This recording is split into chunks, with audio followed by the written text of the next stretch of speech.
Going live.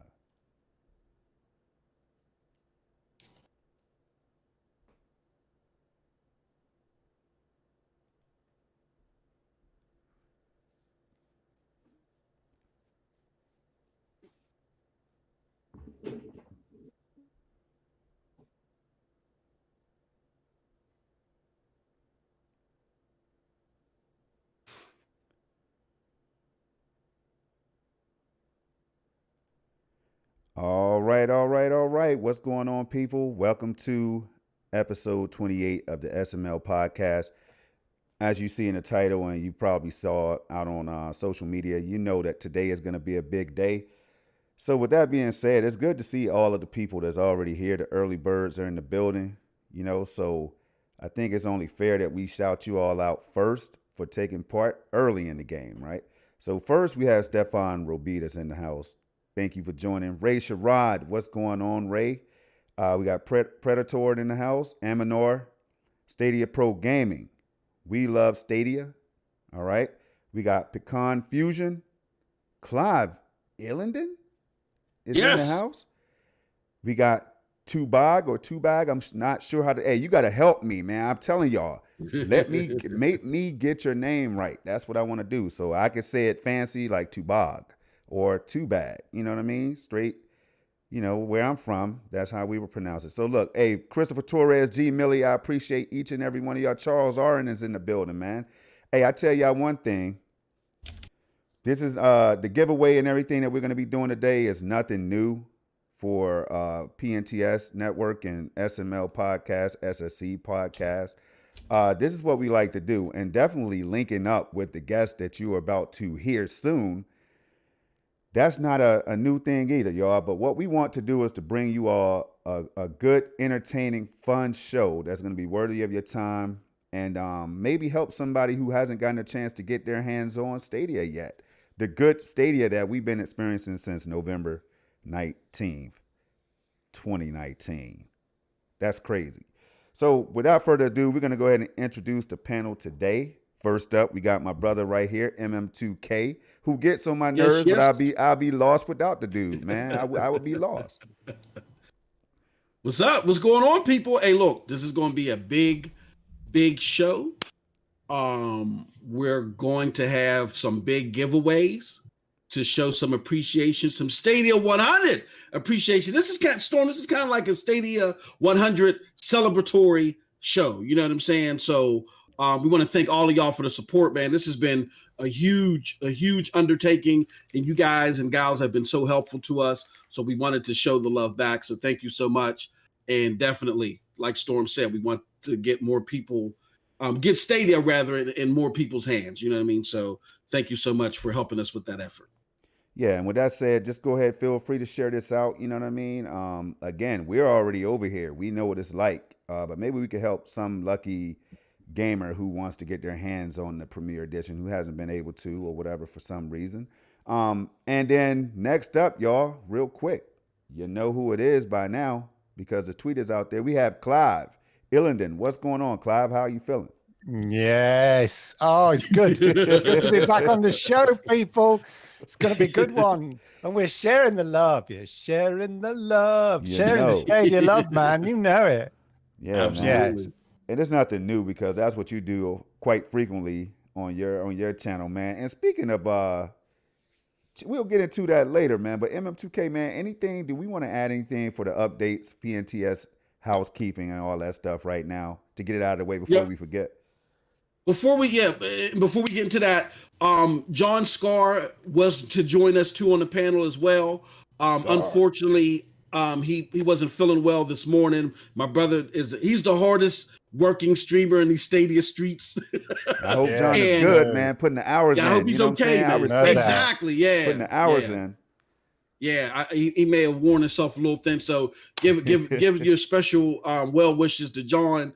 But shout out to him. And again, we'll talk about the giveaway, but we in more detail later, and we'll actually have it a little bit later. But as a reminder, you have to be following this channel. You got to be subbed to this channel that you're on right now. You got to be subbed to Mr. Clive Illenden's channel.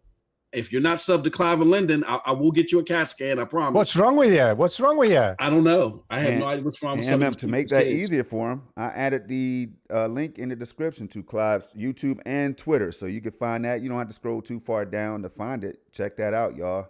Hit that red button and show some more love because, I'm sorry. Go ahead, take over. No, I was just gonna say, as a reminder, even though our good brother couldn't make it, you got to be subscribed to John Scores as well. So we will be checking that as we're drawing winners. Okay, so definitely make sure that you're eligible because we want everybody to be eligible and be able to participate in these giveaways. So, with that said, I guess I'll pay the bills real quick and shut the heck up because we know why y'all here. Y'all here for Clive and the giveaways. But anyway, now y'all here for the good discussion as well. Today is SML Podcast. That is a show that is co-hosted by Project Storm and myself. This show airs every Wednesday, every Saturday, 11 a.m. Eastern Standard Time. All right. Every Saturday, 11 a.m. Eastern Standard Time. Definitely be here either on this channel or the Stadia Dosage platform to catch that show. So you'll want to go sign up to Stadia Dosage too, but you ain't got to do that for the giveaway. But so you don't miss an episode, you'll definitely want to do that. Then on Sundays, man, we just got a whole buffet of shows. We got the Revolutionary Storm that airs 11 a.m. Eastern Standard Time on Sundays. Then after that, we got Yang Meets Yang of Gaming that airs 2 p.m. Eastern Standard Time. The Revolutionary Storm alternates on Project Storm's channel and my homie Stadia Rev's channel. Then Yang Meets Yang Gaming that hosts are Project Storm, Snow Bunny Gaming, and Rome Rush. That show is hosted and plays on Snow Bunny Gaming's channel. All right. So make sure you're subscribed to all those channels to make sure that you don't miss any of those good shows. Wednesday, we have the SSC Podcast. That is a show that is co-hosted by Project Storm and myself. That airs every 1 p.m. Eastern Standard Time on Wednesdays. That's on the Stadia Dosage platform. Last but certainly not least, check out the Commission Podcast. Right now, the frequency was still working out, but if you go over to the MM2K Videos channel, you'll be able to, if you subscribe there, you'll be able to catch that show 8 p.m. on Thursdays when it airs. I don't want to forget one special show. We have one show that we run every Sunday, the first Sunday of every month. That is the Number Show for Stadia. That is the show that is hosted by Jack Deslip and myself. It airs on Stadia Dosage. Don't miss that, 3 p.m. Eastern Standard Time. And that's everything. Good job, my brother. Good job, man. Wow. Look, I said you had strike one in the chat. I'm gonna remove that strike, man. You said Wednesday. That's harsh. Yeah, Clive. Because Clive, he told people Wednesday, and we don't do it on Wednesday, man. This is Saturday, man. So, but my brother worked so hard, like John Scar, man. They put out the work, and Clive yourself, and we'll be getting into that in a little bit, man. And we're gonna kick this thing off. But we're gonna have some fun today, y'all. It's laid back. Go get your food, your drink, whatever you have to get, and let's get ready for the ride. But so. There's this guy I know named Clive Illenden, right? Clive Illenden, yes, as MM2K would say, his spiritual advisor, right? So Clive, I never asked you this question, but I know this is not on the rap sheet for today. But Clive, what made you get into the whole YouTube thing in the first place, Clive? If you don't mind, man, because right now you're at 4,000 plus, and that right there is nothing to scoff at, man. So I'm trying to show you all the love in the world, brother. And can you give the people a real quick take on how did you even get into the YouTube streaming thing? Yeah, Content so like I was always a bit nervous about doing stuff I liked, and then having to sort of explain to your mates, what are you doing that for? Why are you going to do that for? You idiot! Nobody cares. Who's going to watch you, right? Yeah. But then I just got to a point about 5 years ago, and it was really with meal replacement stuff. So like. Shakes and stuff, meal shakes and stuff like that. Because I was, I thought, wow, what a cool idea.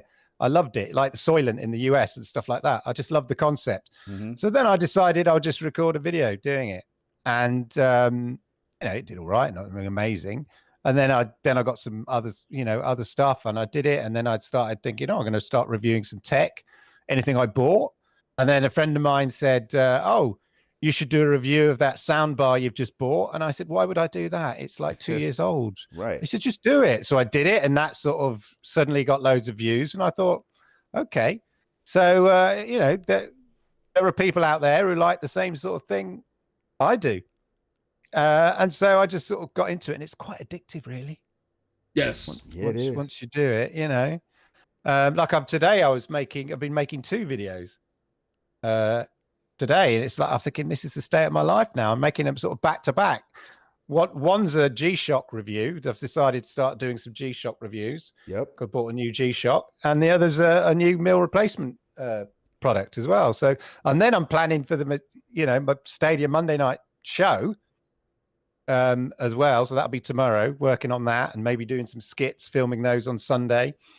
So yeah, it's a full production house going on here. So people, I hope you all can appreciate the work that goes in behind the scenes. You know what I mean? I do the lesser of the work out of all these guys that we're talking about. MM2K, John Scar, Clive Illenden.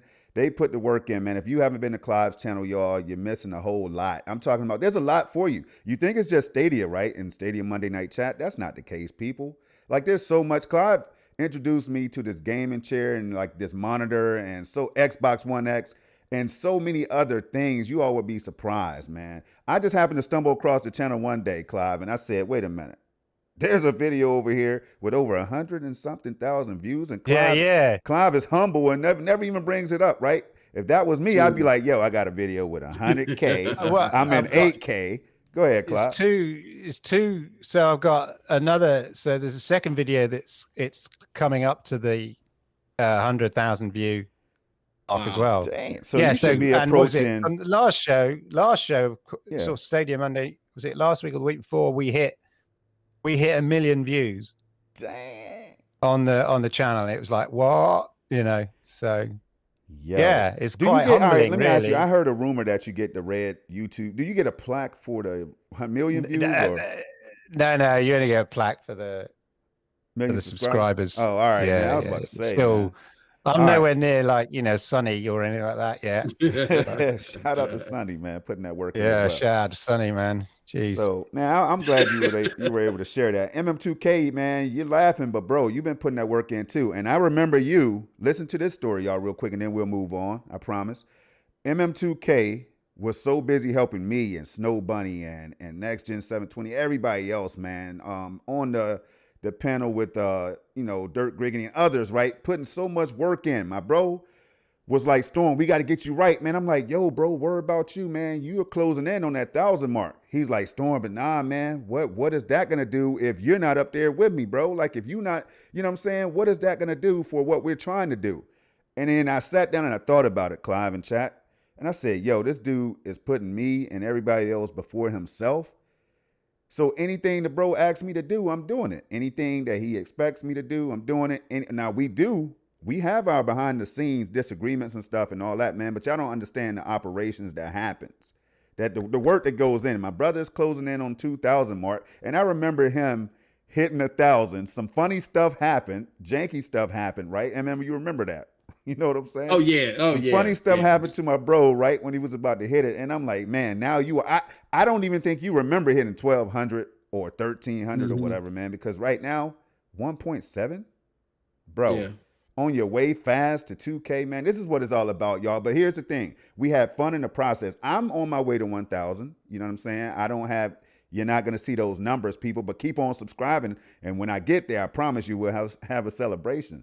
But it's not about that for me, and I'm sure the guys on this panel. It's about putting that information out there to inform, and that's what it's all about. It's about you guys. It's about special giveaways like what we're doing now. It's about Google Stadia. It's definitely about the cloud. And this right here is something I wanted to put out there. Now, did you have anything to throw in before we move on to what we've been playing? No, you're good, brother. You good. We spread the good word because, like you said, man, we got these big giveaways. And we have the giveaways planned out, y'all, so that it won't be too complicated. It's going to be an easy system, and we'll get into that. But you must stick with us because you don't know when it's going to happen, one. Oh, yeah. And two, you want to hear that you are the winner when we pick winners. You know what I'm saying? As of right now, there's 2 winners, but you know how we do on SML. You never know what could happen. So stick with us as long as you can. It's okay to leave, come back or whatever. But I'm telling you, if you hear your name called and you're not here to claim your prize, that prize may go to the next man or woman in line. That's just how it is. I mean, we try to be as fair and honest as we can. The one thing people don't want to see is, we put all this hard work in, and then somebody say, I pop in for 2 minutes and I won. Oh yeah. And then I leave after that, come on, man. We wouldn't do that to you all. So come on, let's just ride out together, have fun. Now, if you have to leave and you don't care about the giveaway, that's fine. Come back again. Subscribe to the channel because we're going to be doing more of these shows. All right. We're going to be doing more of these shows. So we're going to move on to what we've been playing, people. And we'll put Clive up first. Clive, what have you been playing recently? And I know you've been playing some games, bro, because I'm over there checking you out. Definitely with the PUBG. Yeah. Always PUBG's always there on the back burner. Yeah, I'm always popping in. It's addictive. Even though it's like hitting my head against a brick wall. It's nice when it stops, but I still come back to it, I played Trine recently with Cloud Gaming Dad on his stream and stuff, and that was a laugh. I hadn't played it before. Well, I played it briefly because he said we wouldn't play it as a sort of co-op version of it. So I thought I better play it so I know what I'm doing. Afterwards, after that stream, I went back to it in solo campaign, and it's a good old puzzle game. Makes you scratch your head a bit and really work out. It's a good platform. I love it. It looks beautiful. Really looks great on Stadia, got to say.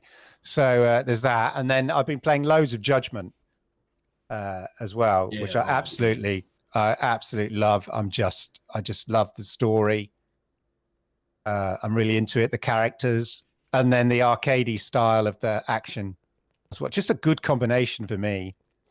And going in, I've said it before, but you go to the food hall, the food places, and get myself a pot of beef or something from the local cafe or whatever. And it almost looks good enough to eat. I love perusing the menu in the streets. This is amazing. So that's really cool. I'm very excited, of course, that they've announced the sequel to it as well. So, odds on, it will come to absolutely Stadia. Why not? Why wouldn't it? So, so those are the main game. Obviously, I played the demo of Resident Evil Village. I'm saving the game. I think Lord Kensal might play it this weekend on a stream. Okay. So check that out if he decides to do it. So those are the main games I've been spending my time doing. Well, you know what? That's very impressive, man. And I knew Judgment would be a game for you, Clive, because I know you care about the culture and all this. I knew it would be fascinating to you, man. But I got a delivery of 3 bags of Japanese coffee today. Dang. And see, that's what I'm talking about. I'm just making myself, I feel I'm going to get myself a leather jacket like that guy and a little sort of chain for my wallet. Hey, now I'm telling you, now that you talked about Judgment, before goes, man, Judgment is a hell of a game, y'all. If you haven't heard, if you've been living under the rock or whatever, a tree branch or whatever the case is, man, Judgment is one of the most well-optimized, well-polished, best ported games on the Stadia platform today. You know what I'm saying? Like, it is so special, man. It's one that you just look around and you see all these games, man, and we'll get into that later in the show. But before we do that, MM2K, what have you been playing? I think the people will be shocked to know that MM2K has been out here getting it in behind the scenes and with the controller. Well, no, I mean, not too many games on the foray, but we've been getting it in. We played some. I did do a little bit of Sundred early this morning. Sundred? Now, you sure it was Sundred? You sure this time now? Yeah, no, this time it was Sundred. All right. Okay. Well, no. Last time, remember, it was Sundred, but I said Dragon's Quest 11, and I don't even have that game. So they was about to pull out the receipts and smack me upside the face with them. But I had a good time with that just for a little bit this morning. Played some. What did I get into? I think I got into some Division earlier this week, but I definitely played Resident Evil. Man, you guys saw that last night, and oh my gosh, Jeez Louise. Like, I mean, if I could just say this real quick. No, we're going to get into hey, you know what? I'm going to allow you to say it because I know how Clive, I'm sure Clive has tried the game. Y'all know that I've tried the game on CCU and in the browser. And we will get into that whole segment on Resident Evil, I promise. But I got to allow my brother to go ahead and give his initial take on it without going too deep into it. Yeah, I'm going to save the deep stuff for later. I'm amazed. I'm amazed, and it reminds me of back when my brother when I first introduced him to Stadia, and I remember when we were just playing Ghost Recon Breakpoint, not the biggest port on the game, not the best port on the game, it had its problems, but even with that, my brother got up and said, "Oh, this is cool. Where's the machine at?" And I remember him looking all over through my system and looking for a box, and I'm like, "Dude, look behind the TV," and he said, "Oh, okay, I see Chromecast, and I see a Fire TV. Where the hell's the box?" I said, "You're playing that from the Chromecast." Right. And just looking at his face, he was like, "Dude, this is amazing." And now seeing that he was amazed with that, and people were amazed with that in Borderlands and Doom at the time. To go from that to playing Resident Evil last night, my God. We've come a serious way, man. And I hope people will appreciate it and give Stadia its flowers too. Give them flowers before they quote unquote die. Give them their flowers now. That is a hell of a port. It deserves to be praised. It deserves its accolades. And great job to Stadia and great job to Capcom for that port. I love that game. Yeah, so, I was playing the demo. Well, Lord Kenzo was playing the demo early in the week, and right. He did, and he's right. Not me, not you. Lord Kenzo, yeah. Come on, Clark Kent, don't do it, man. And he was saying that it's both a good thing and a bad thing. We take it for granted now, don't we? But if you stop, it's like people, it's like flying in a metal airplane or whatever. Sometimes if you think to stop, how on earth is this giant thing flying? It kind of blows your mind. And Stadia is a bit like that. You just, if you stop and think, I'm basically playing this on a website. That's what I'm doing. Amazing. I'm literally putting a website into my browser, and I'm playing a AAA game of this level and quality. It's like that. It shouldn't be possible. It shouldn't be possible. It felt criminal. But it's just funny how people are going, yeah, well, you see, it's not quite there with the Xbox X yet, and it's not quite with the Series. And you're going, wait a minute, I've just put a website into my browser. Yes. That's all I've done. And I'm playing a AAA game on a par with a £500 machine. Yes. Like, no questions. Yes. No, there is not an argument to be had. It is on a par. It is there or thereabouts with the best that they can offer right now. And you're just typing in Stadia.com into your web browser, and you're playing AAA games to that level and quality. It is unbelievable. Absolutely. And yet already we all just take it for granted, which is a good thing, because eventually that's what you want. You want it to be the norm and everything. But when you just stop for a moment, you're like, what? Bruh, what the hell is going on? Right. Yes. Man, now I'll save mine, y'all, and we'll get into it. But before we get into all the fun of Resident Evil, I know a lot of you have gotten your paws on the controller. I've seen you. I've been hopping around trying to see who was screaming and yelling and all that stuff, right? Now, the game didn't get me yet, and I'll try to save this, but I always forget when I'm on the panel with these guys right here. We could definitely talk, y'all. We could go into it. We can get deep into these conversations. So if I forget, MM2K, please remind me to talk about the overall performance of the game and all that stuff, man. Please. Yeah. When we get there. So, all right. So, y'all, we want to get into topic number one. And, all right, so it's because we have been noticing like there's a lot of conversations from a lot of publications and stuff talking about the latest news of John Justice leaving Stadia. And we're hearing some updates that he might have joined another big company or whatever that you might be familiar with. And there's so much going on surrounding this news that some of the biggest people from Stadia are leaving, right? And the news is not dying down. So because the fire is still out there, it's not our job to try to extinguish it, but it's our job to kind of like share our thoughts on it and hear your thoughts on it and all that stuff. So with that said, John Justice, we know that he left. Clive, do you have any updates on where he might have landed or anything like that? Yeah, so as I understand it, according to his LinkedIn, he's now VP at Facebook. VP of what? I'm not exactly sure, but he's on the management board there at the VP level at Facebook. So he's just gone from a VP position at effectively Google Stadia, and is now a VP position at Facebook. And I think we discussed it, earlier, but to me, that sounds like a headhunt.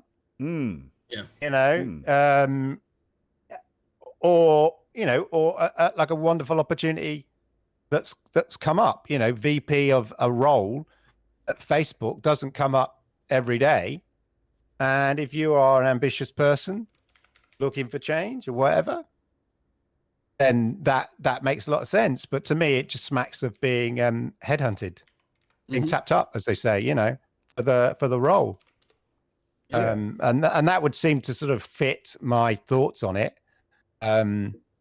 Yeah, so basically here's the news, people. I want everyone to buckle up now. Yeah, sit down, hold on. But if you've got a cup of tea or anything, a coffee, just put it down, because I don't want you to spill it, because I'm going to spit some truths here and it might just blow your mind. Maybe too much. So spit it. Everybody just here we go, ladies and gentlemen. Pay attention very closely to what I'm going to say, because it's going to cause shockwaves, right? This is it. Here's the news. Man leaves job. I spit my coffee out. Hold on. Man, that is it. That is it. Yeah. In any situation, because it's unfortunate when someone in a key position leaves, but that we don't know. All we know is a man has left his job and gone and got another job at another FANG company. The expression FANG. Facebook, Amazon, Network, Netflix, Google, all of that. So. And Amazon, so it's FANG. He's just gone from one giant tech company as a VP role to another giant company in a VP role. That's it. That's all we know. We don't know anything other than that. So we'll let people can speculate as much as they want and make stuff up to suit their narratives. But the truth is, all we know, man has left his job and gone and got another job. Man, so what's your thoughts on the whole thing still circulating and all that? Anything that you want to throw out there, anything to think about? Like I did a video on this and I was in tears. I was Don't do it, man. Don't do it, man. I'm still crying, man. Not today, man. I'm still in tears. Not today. We have some giveaway. Suck it up. Come on. It's Man up. Yeah, exactly. I mean, Clive, like we said, the news is man leaves job. Look, you want to know where else man left job? Because I know if you listen to some of these puke pundits and some of the bickerers that we're surrounded by, you'll get this inkling that, this is the end of Stadia. Man left job at Sony, Andrew House, right before Sony had its biggest year in 24 years, right? Then another man left job at Microsoft before, a year before they clocked in $15 billion, and that man was Mike Ybarra. Developer left, Microsoft as well a few months later to go join Mike Ybarra right before Xbox Game Pass was considered to be this ultra value to gamers via the media, right? Yep. And then more recently we had, I believe Mark Whitten. He left Amazon Luna to go join Unity, and it looks like it's kind of in a similar fashion. I don't know what you guys think about that, but in a similar fashion, is Amazon Luna dead? No, absolutely not. Not by the stretch of the imagination.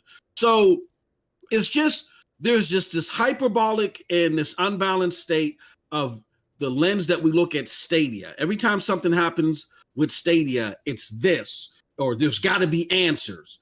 And what I say to people who are like that, and I did this in my open mic session, is that ask yourself, did you need answers when it happened elsewhere? No. The only reason why you need answers is because there's this silly site that's out there that tells you every day that Stadia and Google's gaming efforts are going to die, and it's called what's that? Killed by Google. If it wasn't for Killed by Google, which is fueling a lot of the rhetoric in the media and is fueling a lot of this angst, which I don't know how a lot of people deal with playing a game. I can't hold a joystick in my hand and go, oh my gosh, is there going to be another game released on this thing? No, you can't even enjoy the platform under those circumstances. But because of all of those superficial things, they got us questioning Stadia in ways that we don't question anything else. And all you got to do is just sit down and say, hold on, pump the brakes. Was there precedent that the same exact thing under similar circumstances happened elsewhere? If so, let me just stop and continue to play my games and let the people bicker elsewhere. So that's all I think about it. Congratulations to John Justice. It looks like that he may have gotten scouted. Shout out to him. You might see sometimes when people get scouted, they call up their friends at the former company. Hey, you might want to join me, man. Yeah. They got nice little hacky sack rooms, and the tuna tartare over here is to die for. And you might see somebody else possibly come over too. That's what happened with Mike Ybarra, and that's what happened with Rod Ferguson. So don't be surprised. But this stuff is, as Clive has alluded to here and is alluded to on Twitter, this stuff is normal. It doesn't mean anything at this juncture. Yeah. And see, that's what I was going to throw out there. I think it is it's something to now, again, some of us do get into speculation because you try to make sense out of things, and you might some of us predict the next person's move sometimes or whatever. And it's not all negativity when we're doing that. We're just trying to really think things through. And what I'm thinking is, okay, Facebook just recently joined forces with Xbox, I think, right? On something. Right. So maybe that was a move where Clive brought up the headhunter piece and all that. That's his thoughts. You know what I'm saying? We things like this happen in real life all the time, every day. But I'm like, okay, we know that somebody has to be looking at Stadia's talent that they have or used to have, because we know what happened with Jade Raymond. Now, if Sony didn't want her, they would have said, nah, Jade, we're good. You know what I'm saying? You were over there with Stadia. But no, they welcomed Jade with open arms, gave her free reins, it seems, to hire her team and do whatever she was doing. So, hey, kudos to all of them who have helped this platform get to where it is for us to be able to enjoy right now, is how I feel about it. More people will leave. More people will leave, and more people will come. Exactly. That's the key thing. Yeah. More people will come. Like only last week, they were advertising job positions. Yeah, man. See that, but Clive, you can't talk about that. You can't talk about that. Let's ignore that. Yeah, let's ignore those facts because they disrupt the narrative that we want to, that people want to say. Yeah. But you can't have it both ways. You have to report all the facts.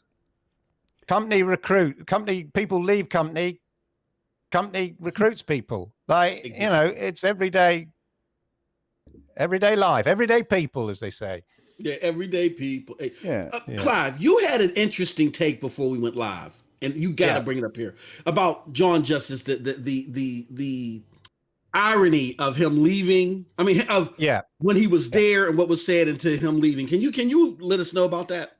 Yeah, well, it's really more the take is really more to expose the hypocrisy of the people who sort of, go, oh, this is it, Stadia's dead, whatever, right? Because they want their cake and eat it.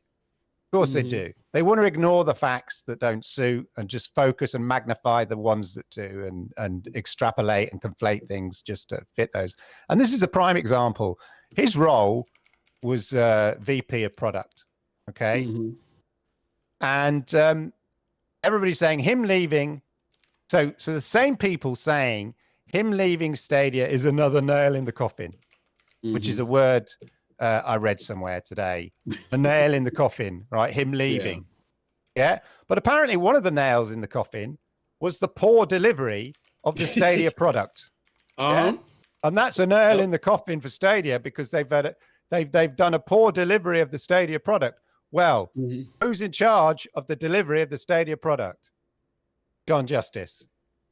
So if you follow the same people moaning about the poor delivery of the Stadia product, and that's a bad thing, and you follow the people saying the fact that John Justice, the person who delivered that bad product, is leaving is also a bad thing. It doesn't work out. You can't have it both ways, right? You can't. Maybe if you follow that logic, it's a good thing he's leaving because he delivered a bad product. So which is it? I mean, did he deliver a bad product and it's a good thing he's leaving? Or is Stadia a good product and it's a sad thing that he's leaving? You know, you've got to decide which way it is. Exactly. I love it. I love that. This is why this guy's my spiritual advisor. It just raises my spirit, and it just makes you realize that when you hear a lot of this bickering, you roll your eyes and you just play the games. But when you hear it storm, from the main media, like how we did with Game Informer, which really shocked us when we went live on Wednesday, man. Like, I thought that was crazy. I don't know what you thought about that. Game Informer and GameIndustry.biz trying to push this narrative. I just thought it was insane. I remember Game Informer and IGN and others, man, not even trying to give Stadia any burn, man. Like, look how, I mean, now this is just me right here going to my thoughts on stuff. Early in the game, a new rising platform, a new way to play with cloud gaming was coming up on the scene. Yep. I went to IGN countless times, Game Informer, looking for articles, man. Just desperately looking for articles, right? Like, damn, this is gaming right here. This is not just cloud gaming. This is a part of gaming. This is what paved the way for us to be able to do this in the first place, right? This is all about the same thing, gaming. And when I didn't see those articles and interviews and like positive, whatever, any kind of positive thoughts, man, I was like, whoa. So there's some kind of agenda going on, and it's still going on. People just don't, for whatever reason, cloud gaming is threatening to destroy their lives, man. I don't understand what it is, but we got to let them be great because they have to get the views, they have to get the clicks, they have to get the traffic somehow, some way. But man, when that stuff comes back to haunt you, then I don't understand. It's embarrassing. It would be embarrassing for me to like put all that negativity out there and all that stuff and then come back when Stadia makes good moves or big moves and say, now they are doing what they need to do. Now Stadia is getting it right. Like Clive said, which one is it going to be? So, absolutely. I mean, if you look at it from 5,500 feet, because I don't want to plagiarize, look at it from 5,500 feet, y'all. Like, Stadia is doing that. It is that much of a threat to some people that they don't even want it to exist at all. Imagine that. Just imagine that for 1 minute. We are out here playing games on Stadia, loving it, right? Telling our kids about it, our friends, co-workers. And then imagine somebody saying, nope, we want that dead. Who cares about what you think? But imagine me saying PlayStation, Amanor. Jack Tretton left. PlayStation is dead. It's a sinking ship like Amanor, my brother right here. You know what I'm saying? Like, if we start doing stuff like that, then it just won't look good on us. So I don't know, man. It's a good discussion, I'll tell you that much. And we have a lot more good discussions, and we have a first giveaway coming up soon. I do want to throw that out there. Don't think that we forgot about the giveaway. So no. I'll just say on the Stadia thing, it's created a new vocabulary and a new language in which people need to operate, which I think is tough for the traditional gaming media, because it's doing things and it delivers things in a way that doesn't fit the model that we've lived by for the last 15 years. Absolutely. A grand platform launch, a grand console launch. So everybody gets their hands on the console. You have to spend £500 on a console, all these kind of things. Not the fact that Stadia, hey, as you know, I saw somebody tweet go, hey, I'm thinking of getting a Stadia. Yeah, whatever, mate. What's it like? And, you know, my first response is, mate, you've already got it. Exactly. Yeah. And it's that concept that you see that you clearly see people still don't quite get it. Because they've had 15 years of sort of constant sort of training, like a thoroughbred or whatever, or a performing monkey in a circus or whatever it is, of just doing the same thing. And then it's really hard for them to break free of that, open their mind and go, you know, like that's why people say, oh, I'm thinking of getting the Stadia or a Stadia, because it's a hard concept. Exactly. For people to get round, because you go and get a console. Yes. You go and get an Xbox or you go and get a PlayStation. It's a hard concept to think you've actually already got Stadia. True. It just exists. And as time goes by, like it already exists in your browser, it already exists on your phone, it exists on your iPhone, it exists. And now we know, by the end of this year, it will exist on your LG TV. It will exist on your Sony TV. It's just there.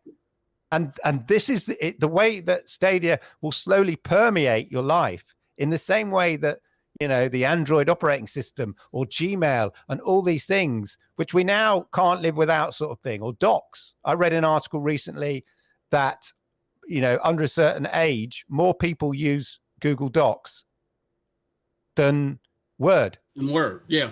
And I'm one of those people now. And the whole Google Docs thing and the Google Suite, Work Suite, was sort of laughed at years ago. Yeah. But Absolutely. It's just because it's free and it's just there and it just exists and it's convenient, it slowly ekes its way into people's lives. And from a gaming point of view, that's what Stadia will do. Not with a big bang, which is the normal way of doing things, but slowly over short, like mold. That's a bad analogy, but like mold, it just slowly growing and it's everywhere before you wake up and it's like everywhere. And that's how it is. As long as they just keep pumping out the games, bringing the games, spreading it to more territories, getting it on the devices you already own, then people will discover it. And the more people discover it, the more people share it. As we've seen, when people try it, they're like, oh my God, this is pretty good, isn't it? Yeah. So much so that I'm seeing so many articles that's out there, man. But forget that. Let's pause the show. We're not going to do a giveaway right now. Pause the show for a minute. Clive, y'all know me. I will not play PUBG with Clive Illenden. I won't do that. I will not play with MM2K. But who I will play with is this guy, Lord Kenzel. I will play with Lord Kenzel of Stadia. He even has Stadia in his name or whatever. You know what I'm saying? Lord Kenzel of Stadia. And see what you've been seeing on your screen. I bet y'all didn't even notice that, right? Let me make this full screen real quick, right? I bet you all didn't know that this was me, myself, and Lord Kenzel right now getting it in. Let me full screen that until while we proceed and continue to rock the mic, y'all. So I want y'all to pay attention to this as we're talking, as we're having fun, and just watch us put that work in. Just watch us put that work in. I mean, the shoddy was out and all that stuff. So pay attention. We have this gameplay up here for a reason today. And I don't even think that Clive knew what was going on. But Clive, when was the last time you spoke to Lord Kenzel? When was the last time you had a conversation with Lord Kenzel about this pub? Yeah, no, he goes on about it. Well, I like to remind him of this bit because let's just see what happens. He doesn't like me reminding me of this bit. But then he reminds me of the next game. Yeah. The next game, I think people will enjoy it. He was ripping it up here. Both Project was in fairness, Project was carrying Lord Kenzel. If I'm brutally honest here, just doing my thing, man. This is us out broad here. Shoulders. We're out here putting it in though. Me and Lord Kenzel putting in that work. You know what I mean? We don't just Lord Kenzel. I hit him up in the DM all the time. You know what I mean? I hit him up. But he's out here like he just goes about his day, man. I'm give me a shotty. That's all he says, Storm. Give me a shotty, and I'll do the rest, man. That shotty. So as you see this right here, 7 alive. We're closing up on the end game. There they are. We can see him. We're spotted. Yeah. There. Okay, now. So we're gonna keep on with the show. I'm sorry, y'all. I just wanted to put that out there because that dude is something else. All right. So here's the deal. I think it's a good time to get into Resident Evil. After that, people, you never know. We might have a giveaway. But Resident Evil Village, we're going to start with MM2K this time because my brother, if y'all was there yesterday on the Stadia Dosha News platform, only MM can do this. Only he can do what he does, y'all. I can't get away with it. I'll have 2 viewers if I did some of the things that MM2K does. You know what I mean? My brother had a new monitor. He showcased his monitor yesterday. He was moving boxes around and everything. He was on the floor trying to troubleshoot with the CCU and everything, right? On the floor. And he still had viewers in there. I'm like, who does that? Who does that? So my brother, but when he got it together, people, I'll let him tell the story. And man, what's your thoughts on Resident Evil coming to the platform? If you could kick that off first, coming to Stadia in the first place, a cloud a new cloud streaming platform, and then coming Absolutely. over here and performing the way it did. What are your thoughts on it? I'm going to be honest with you. And you guys are going to have to forgive me in the church of Stadia. I have sinned. I'm going to be honest with you. With the disappointing events with Outriders, and I get it. I get what's going on. But at the end of the day, you got to be honest. Perception is 9/10 of the law, and this kind of did overshadow Stadia to a certain degree. Not to the doom and gloom, but it was like, damn, this is a big game, and we know the promise of the platform. We're just now doubtful of how committed these people are. Do they just take the money and run and say, sorry, sucker? You know what I'm saying? Or are they really committed to making this platform sing the way that it can for people like me, Storm, Clive, people like Pascal, Skillanti, I believe his name is, developer from the Initiative, who he's developing Perfect Dark, a big-time reboot of a big-time franchise for Xbox. He's developing that right now, and even he can't get an Xbox. But in supplement of him not being able to get an Xbox, Storm and Clive, this guy went on Twitter and said, you know what? Resident Evil is available 4K Stadia. Get on it. Where people were like, oh my God, but you work for Xbox. That's how magical this thing is, to where it can, for people that are in certain situations where dropping $500 for a box doesn't accommodate them, or they just can't do it. This thing is so great. But with that being said, again, I had my doubts because of Outriders, how well this was going to look, and perform. And I'm here to tell you, that thing it's not good, it's not great, it's not fantastic, it's magical. I'm amazed. I've looked at gameplay footage elsewhere, and I know that there might be, if you pull out your Monopoly guy monocle, if you look at the screen, I know you can catch a few pixels here and there, and all this crazy, stupid, silly, Gumby, stupid stuff. I know you can catch all that, but this game looks that's hard to see between your fingers. I think that was a shot at me, Clive. I'll give my thoughts on it. I'll give my thoughts on it in a minute. I know it's not towards me, bro. Yeah, it's, you know what? No, but see, Storm, what people don't realize is they get mad at us because we appreciate the fidelity that you get on hardware. We appreciate it all. We love it all. We're not people that say the only thing you can play on is on Stadia. Clive has an Xbox, right, Clive? You have an Xbox? And yeah, that's right. Yeah. Absolutely. So even though we adore the Stadia platform, we appreciate all gaming. You know what I mean? So just to clear the air on that. But it's just amazing to see that for those that are not as fortunate as Project Storm, I can't call him Mr. 4, Mr. 8K with the 8K footage now, with the crispiest footage on YouTube, as far as I'm concerned. Even though he can do a whole bunch of videos and show you crispy footage, Clive and Lord Kensel can do their thing, and MM2K can sit here and hold an audience while I'm on the back in the back trying to hook up my computer. Even though we're fortunate enough to do that, everybody isn't. And you got to give Stadia its roses now for it allowing you to play a game like Resident Evil that looks this damn good in comparison to its peers. You cannot deny it of that, and you can't understate that. This is a phenomenon that I saw and that we're starting to see develop, particularly with Stadia. Cloud gaming, I love it all together, but we got to give props where props is due. We give props to Xbox for Game Pass, PlayStation for its titles, and we got to give props to Stadia for the marvel that it's starting to create with these ports, and particularly with Resident Evil. Outriders was an outlier. Mm-hmm. You know what I'm saying? Outriders was an outlier. But I'm telling y'all, this Resident Evil port is the truth.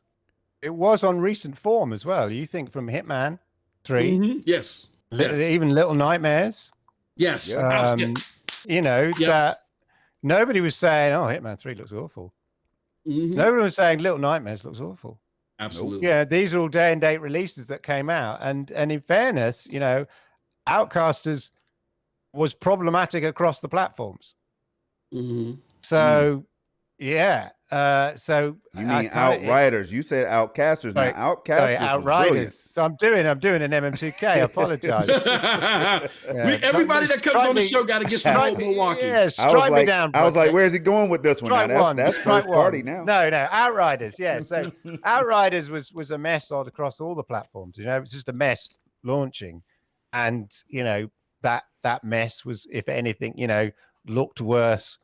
With Stadia in its delivery on Stadia. So yeah, it was an outlier, but it was a problem of the game in a way that, Cyberpunk was a mess, but it was such a mess that those lucky enough to be able to play it well happened to be, your £3,000 gaming PC and Stadia. Exactly. But it still was a mess at launch as a game. But it just because in that case, because it was just such a big, complex, worldly game that needed a lot of power, and Stadia stood up toe to toe on that one. So yeah, Outriders is, as you say, he's an outlier compared to what we've been seeing recently. Yeah. So did you get your hands on it, Clive? Did you put any time in, or you just held off? Yeah, I've nearly finished. I'm struggling with whatever his name is, Cougar. Now we haven't gotten there yet, so don't spoil it. Okay. You mean on Outriders or Resident Evil? No, I was talking Resident Evil. My bad. I was talking Resident Evil. So I've only played the demo of The Village because Lord Kensal is going to be streaming The Village full version over the weekend. Got it. And that's why I was asking. Because I say something real quick. Yeah, go ahead. The demo looks amazing. The demo, it's just incredible. As I was saying earlier, it's just incredible to think. It's just because I play when I'm streaming, I'm playing in my browser. The demo looks amazing, but the actual retail game looks better. I was shocked. I was totally shocked. And y'all think I'm capping? Y'all don't believe me? Go to and Aminor was there. Aminor with his hating behind. Aminor was there. He was there when I was sitting there having my problems, he and hawing in the chat until I got the game running. And then how does that commercial go? Silence. Everybody got silent, including me. Everybody got silent. Yeah. I couldn't, my mouth was open too. All you hear me say is, oh my God, this looks good. Ah! Oh my God. What is that coming behind me? Ah! It's just the game looks phenomenal. And if you don't believe me, after the show, go to Stadia Dosage, look up the video there. It says open mic and there's a whole bunch of crazy stuff. Go to the 2 hour and 35 minute mark. 2 hour, write this down, 2 hour and 35 minute mark, and watch my gameplay from there. You will think that I'm lying to you. Man. You won't believe that this is on Stadia. You won't believe it. The gameplay, real quick, the gameplay made me feel like, why the hell did I invest all this money in an Elgato capture card? The 4K60 4K60 Pro Mark II is a dope card, y'all. Oh man, I'm sitting up here looking at my $1,800 PC bill that I have right here in front of me to play games on. Then my other streamer right here that I paid $800 for, right? Just a streamer. And I'm looking at MM's stream and I'm like, yo, how the hell does the game look this good on his setup? I said, we have a problem. So I got quiet in the chat. All of a sudden he started, hey, I said in the chat, I said, when the brother gets this stuff up and running, he's going to talk his trash. I'm telling you. He was the whole time we was beating him up, y'all. We were beating him up. Me, Cold Blood Sensei, Aminor, whoever else, man, with so many people in there just giving it to MM. Yeah, this sucks, and you can't do it. What's your screen is pink and everything. And when he got it working, Clive, oh my gosh. That's all I'm saying. I had to go out and do a CCU gameplay stream last night, and guess what happened to me? The same problem. I had issues running the issues. I had to cut my stream and unlist it, man, because it wasn't on the level of his. Oh man, I had to start over. It's great stuff. It's not a testament of my setup. It's a testament of the game. The game is just that fantastic. And then look, here's the great thing, and then I'm gonna shut up. The great thing about it is it looks that clean with all the hardware that we got, guys. Imagine how clean it's gonna look in direct stream. I mean, I mean, it's not going to be in 4K, but that stream is. But we know the magic of direct stream to YouTube. Those streams are going to look crisp, and they're going to make the average streamer that might have fuzziness here and fuzziness there on other platforms have these perfect streams, and it opens up so many opportunities for people, and we love it. We love it. So this is great stuff. Great stuff. It really is. And then my quick, humble take on it, man. I played a demo on the Series X. I felt like there was some input latency at times. You know what I mean? I keep it real. I paid my $500, y'all. You know, I'll keep it real with Stadia too. I had issues yesterday. I've been having issues with my setup and all that stuff, but it's not a Stadia thing. I had issues with my CCU, but that's not a Stadia thing. That's a workaround thing that you have to do to get around to playing Stadia on CCU, right? You know what I'm saying? So it's not a Stadia problem. But then I went to the PC. Game was perfect. It ran good. Reduced latency and everything. Then I went to play it in a damn browser. Now, again, y'all, think about this. How are we right now, May 8th, 2021, playing games in multiple web browsers? So much, it works so well that you can switch over to 5 browsers like I did with Chrome Canary, Google Chrome Beta, Stadia app itself, and Microsoft Edge. And the game still performed flawlessly. Better in the Chrome Canary browser, by the way, just to let y'all know. For me, when I set my desktop to 120 hertz like I like to do at 1440p, it was on the level of PC as far as latency and fluidity. And I'm not even saying, it was almost PC. Like, no, this was the same exact PC experience that I had on my 3080, if not a little bit better at times. That it felt like. Of course, the visuals with ray tracing and stuff like that is going to always win, depending on who you are. It's going to win on PC. And the consoles, when you turn ray tracing on, it makes the game darker. Now, don't take my word for that. Go out and do some comparison. Look at the comparison videos. Ray tracing makes the game too dark. Then it introduces this input latency at 4K that felt better in the browser on Stadia. Now, the CCU made the game feel just as had that same amount of latency, but we're talking about streaming 4K 60. It didn't make the gameplay experience bad in any way, right? But you could tell if you've been playing on a new monitor like MM2K has that could do 4K 144 hertz. How is that even possible, by the way? But y'all know what I'm saying. Like, I'm just going to keep it real with y'all. The experience is dope in any way that you could play it, right? But man, I love me some 120 hertz desktop settings when I'm playing that game, y'all. It's like everything, targeting and all that stuff, just everything is better to me in the browser. And that's why so many people like Sunny Cloud Gaming and others are sticking to this browser, man. Like I remember arguing with 6.4 and MM2K, and then we're going to shut up and move on to this first giveaway, possibly, y'all. Arguing with MM2K and 6.4 about 1440p. They were telling me, I'm like, man, y'all better get out of here with that trash, man. Who does 1440p? Get the hell out of here. It's 4K Storm. You don't know who I am? Ask my mama or somebody, man. So I'm out here talking cash money trash. They're telling me, nah, Storm, man, I'm telling you, it's something about this 1440p desktop, man. There's something about it in Stadia. And then I finally tried it, and it's my only way. I've been playing like this for the last 3 or 4 months.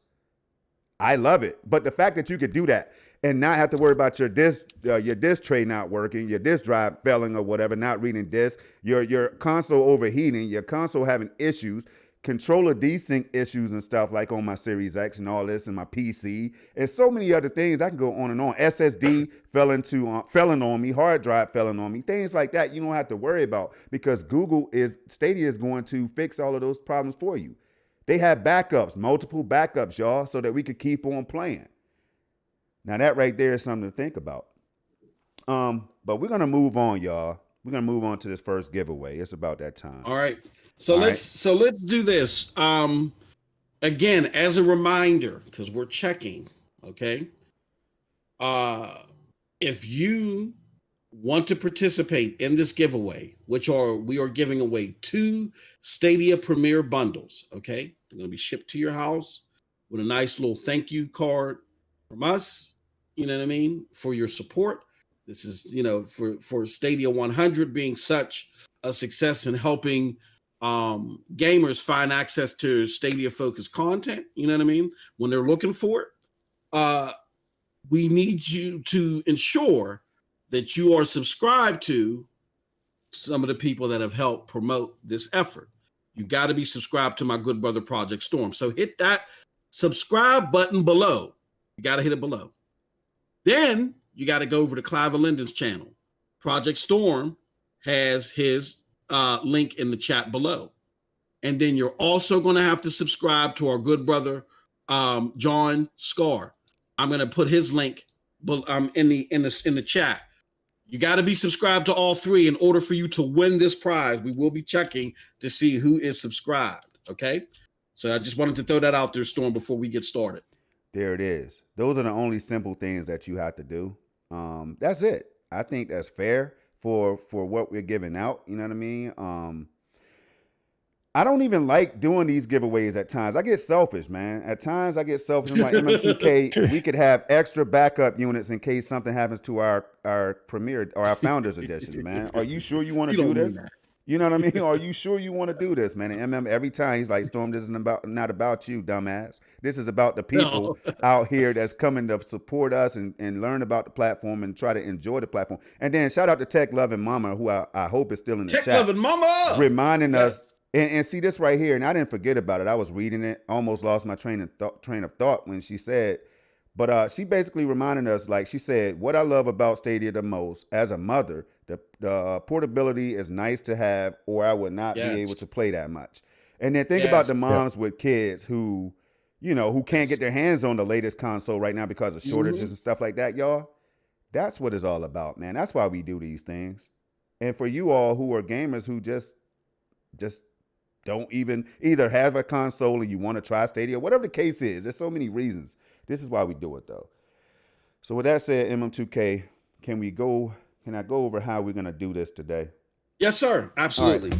So good people, along with the steps that you have to take to get to be able to, because when we pick these winners, y'all, all right, multiple, there's going to be more than one winner. I'll just say that.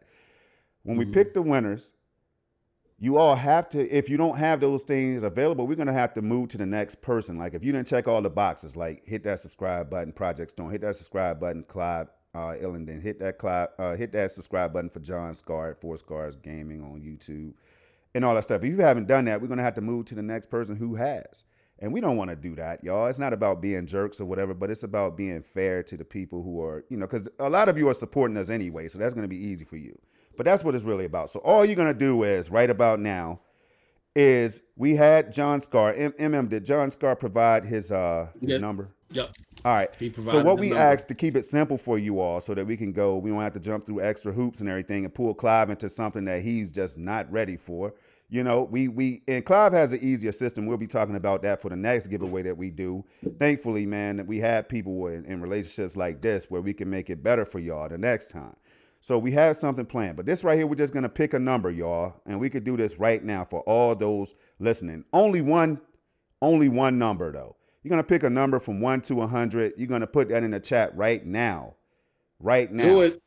Put it in the chat right now what your number is. And if that number matches up with John Scar's number or get closest to that number, then you might have yourself a grand prize. All right. Yeah. And that prize is a free Stadia Premier Edition, y'all. A free Stadia Premier Edition. You can hook it right up to your TV and everything and start playing at the best visual fidelity. Oh my, MM2K, you should have clipped your gameplay, man. You should have clipped your gameplay. Yeah, so I know. Yeah, man. I'm gonna get it together though. I'm gonna put it out there. Yeah, so drop your numbers right now from 1 to 100 people, and then we will let you all know. We will announce the winners a little bit later on because we still have a show to do. But you have a few minutes to go ahead, and we'll let you know when it's closed as far as the number goes. Please don't spam. Don't spam multiple numbers. We're gonna go with your first number that you drop, but don't pick all the numbers because then other people are gonna run out of numbers to pick. You know what I mean? So just after the timer runs out. We'll go with the closest number that doesn't go over the number. Right. So we'll there give we you guys are. a few minutes. Yep. So as we're doing that real quick, this next game right here, this next game that Clive, you weren't there. Oh, wasn't there? No. The hell am I talking about? I would never play PUBG with you, bro. You don't have the hours in. Lord right. Kenzel though. No, man. Lord Kenzel. Yeah. With the shotty. Yes, check sir. your stats. Yeah, so keep those numbers coming. You could be in the community, you could be outside of the community. That's what we need to say as well. You don't have to be a Stadia content creator to partake. You could come from any walk of gaming life. Xbox, PlayStation, PC, Nintendo Switch, whatever. Luna, GeForce Now, Shadow, whatever, y'all. Just put the number out there. If you can't use that Premier Edition, somebody else might.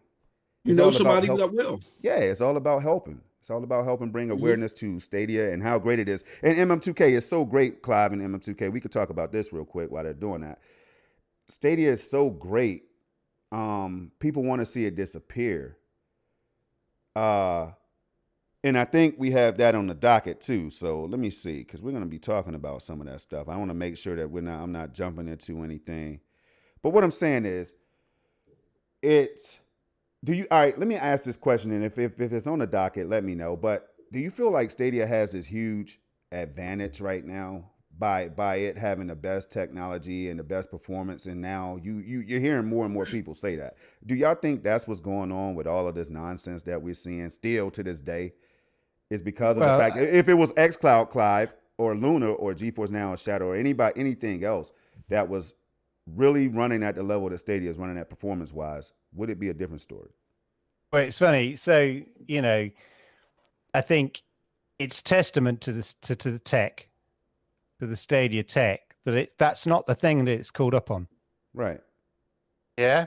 People looking to dismiss it have to find other reasons. Oh, I don't get the business model. It makes no sense. Why isn't it an all-you-can-eat buffet? Well, if it was an all-you-can-eat buffet, you wouldn't have day-and-day launches. Exactly. That is why, unless you own all this, like Microsoft, that's an exception to the rule. The reality is, anybody else doing a Netflix all-you-can-eat, you're going to have a Luna.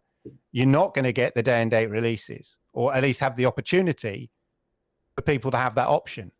Plus, it's an option. So, once you break down the business model, just because it's not a business model people can't get their head around, because they just assume there's only one way of doing it, which is it's got to be a Netflix, just like XPass. I see it so many times from so-called tech writers and games journals and stuff like that, going, if only they'd done an all-you-can-eat, then we wouldn't have had Cyberpunk.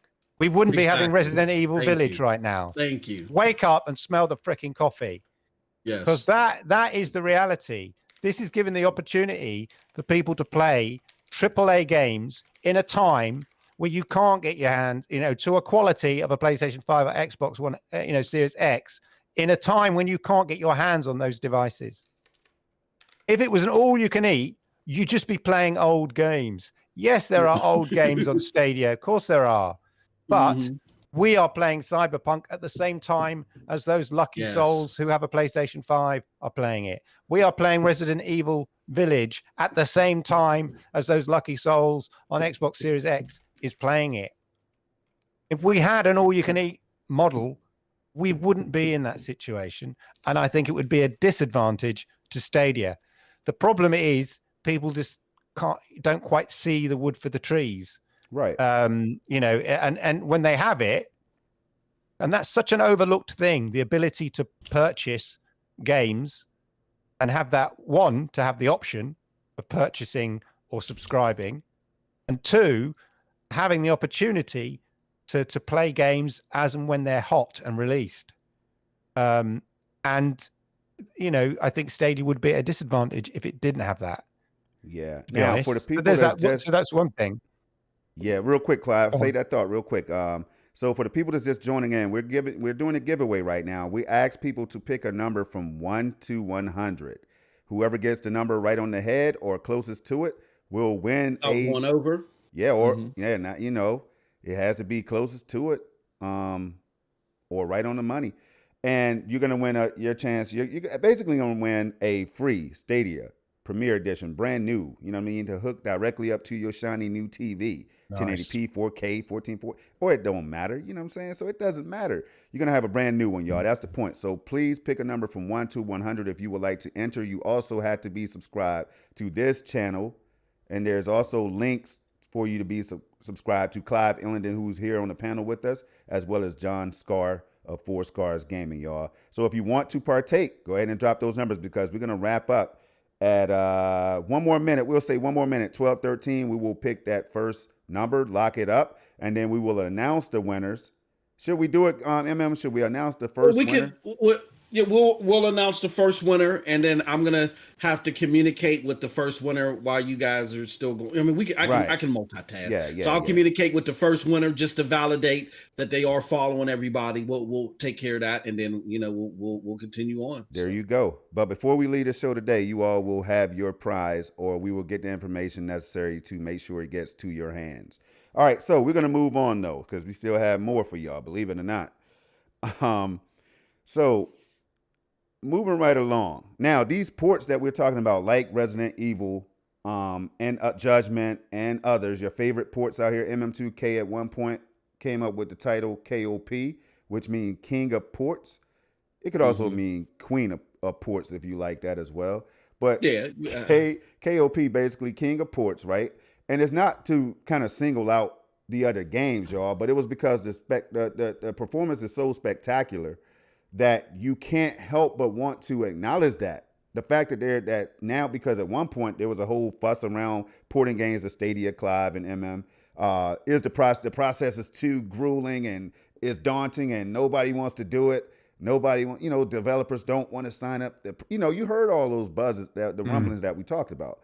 But now you're getting ports like this that's dropping on the platform.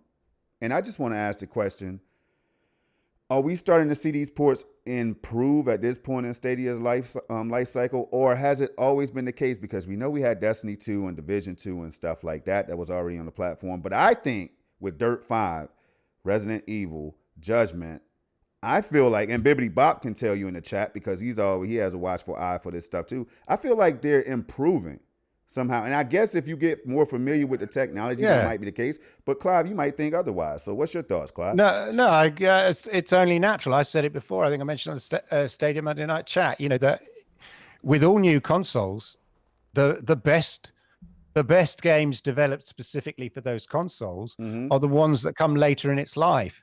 As the nerdy tech engineers at the developers have really had an opportunity to get their teeth into the tech, understand how it works, understand how to push it to its limits, et cetera, and then that knowledge is sort of shared across different, across the industry and stuff like that, and people get used to it. And so I think you'll find that with porting, as people get used to it and understand it, and more people kind of develop stuff using Linux and stuff that anyway, because it's more convenient, going forward, and it's slightly more future proof and stuff like that. You will see, I think, if not, improved ports that were easier to do. Yeah.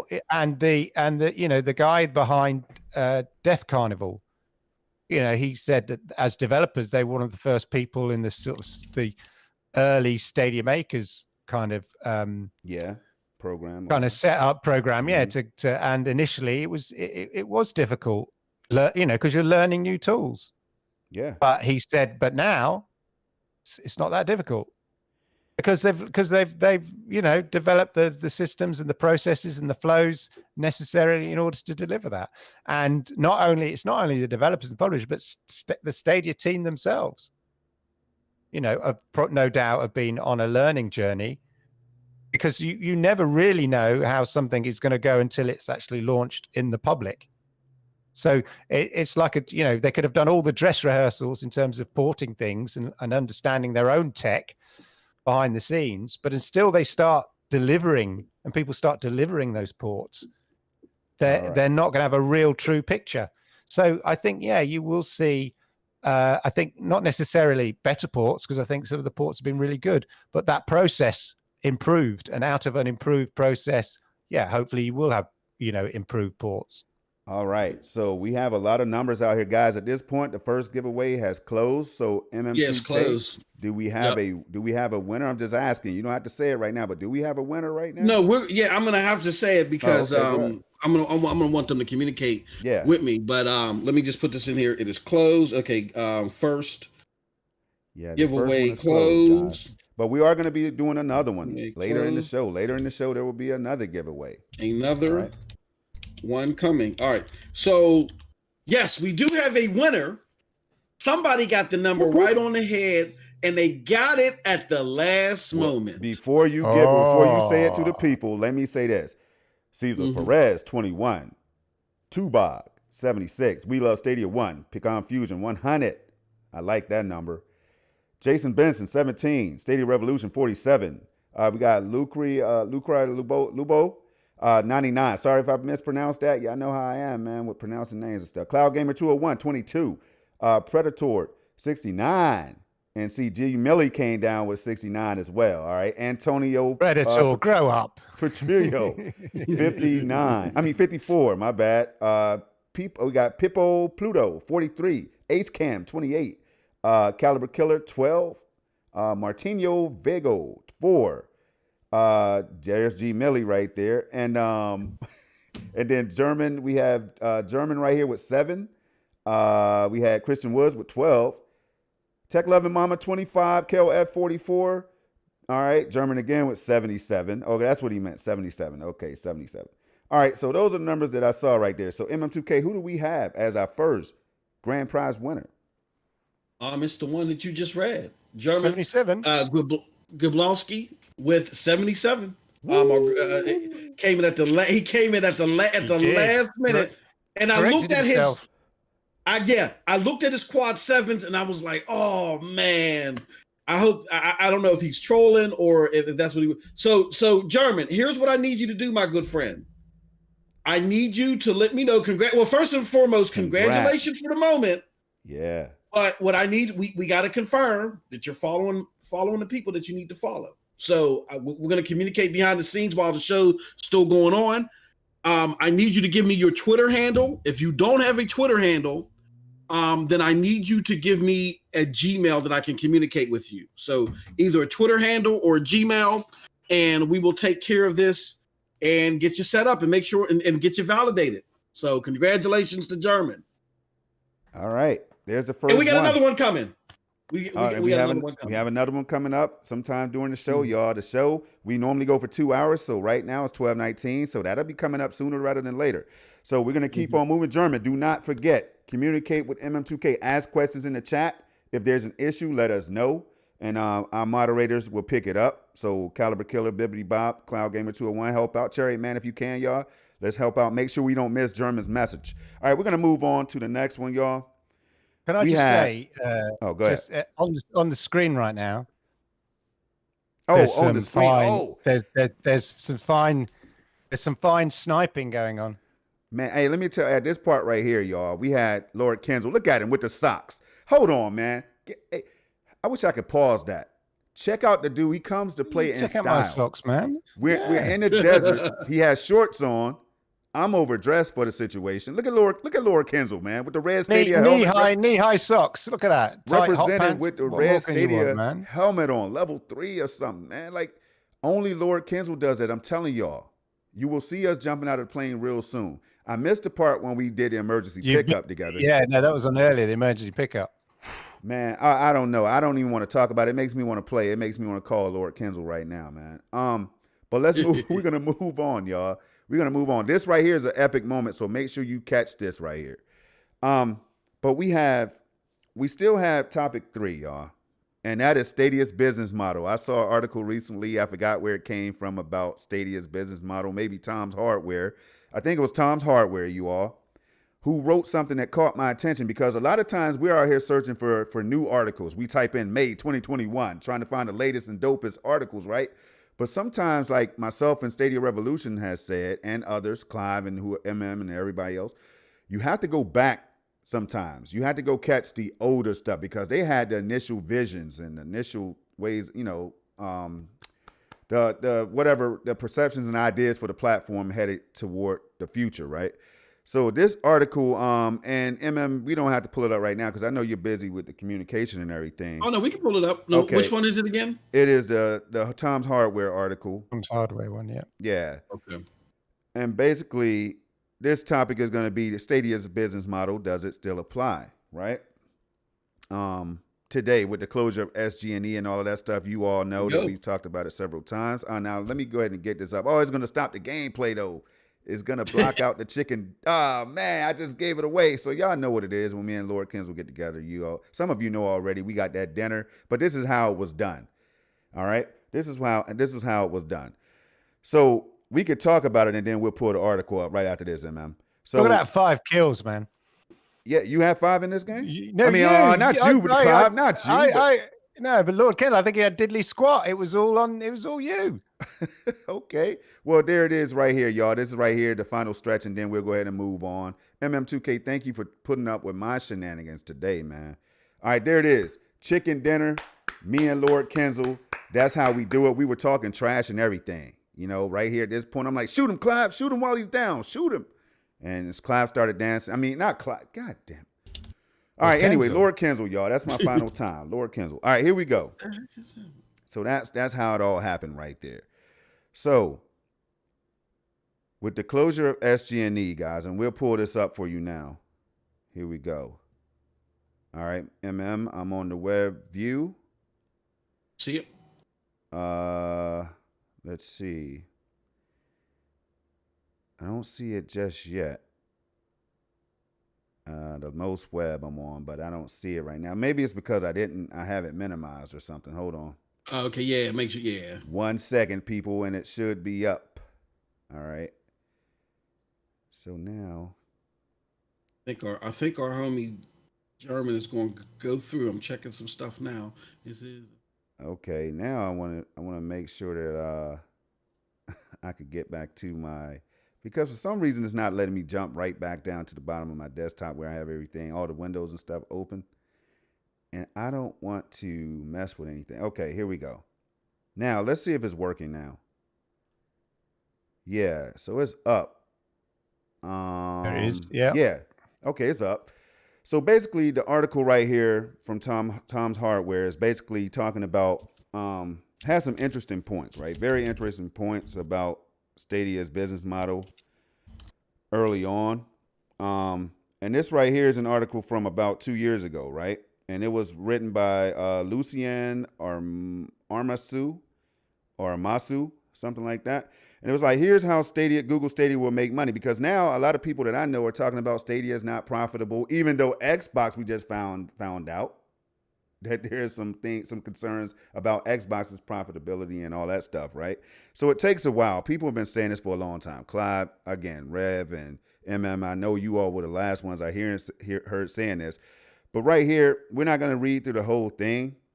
But basically, like, there's some interesting points right here, starting from Google Stadia monetization right here, yep. In that part.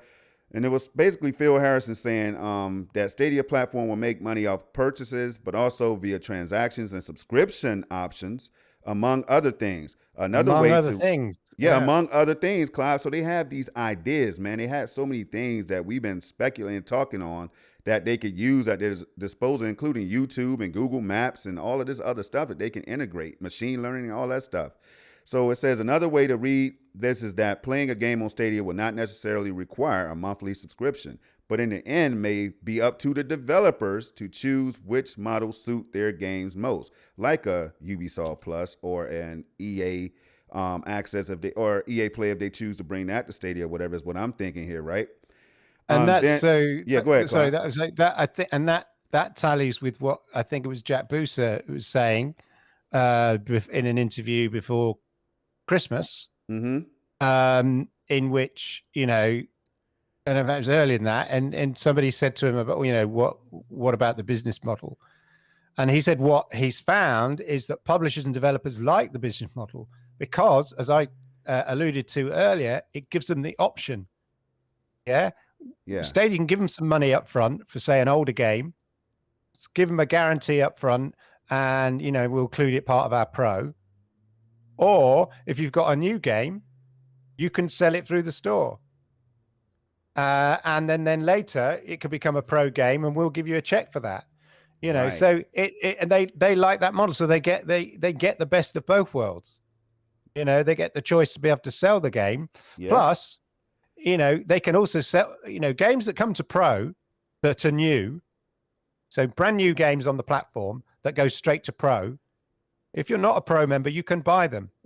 Right. So as if you're a publisher you're getting a check. Google is saying, we'll give you a check to give you an advance against the, all the pro members who are going to play your game while it's on pro. But you can also still sell your game. Man. And that's a nice choice to have.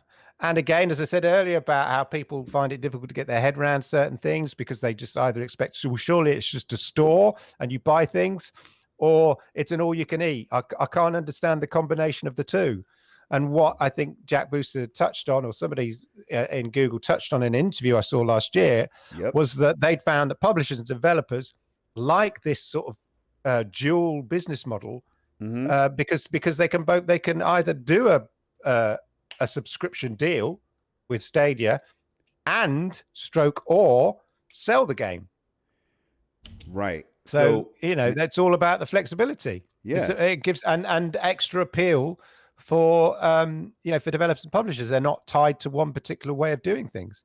Absolutely right. And that's what Phil Harrison. So I don't know if I know you're busy behind the scene, man. See, I'm good. I'm good. Oh, can you scroll down? I don't know if you can scroll down a little bit. Not to the frictionless discovery part, but right above that.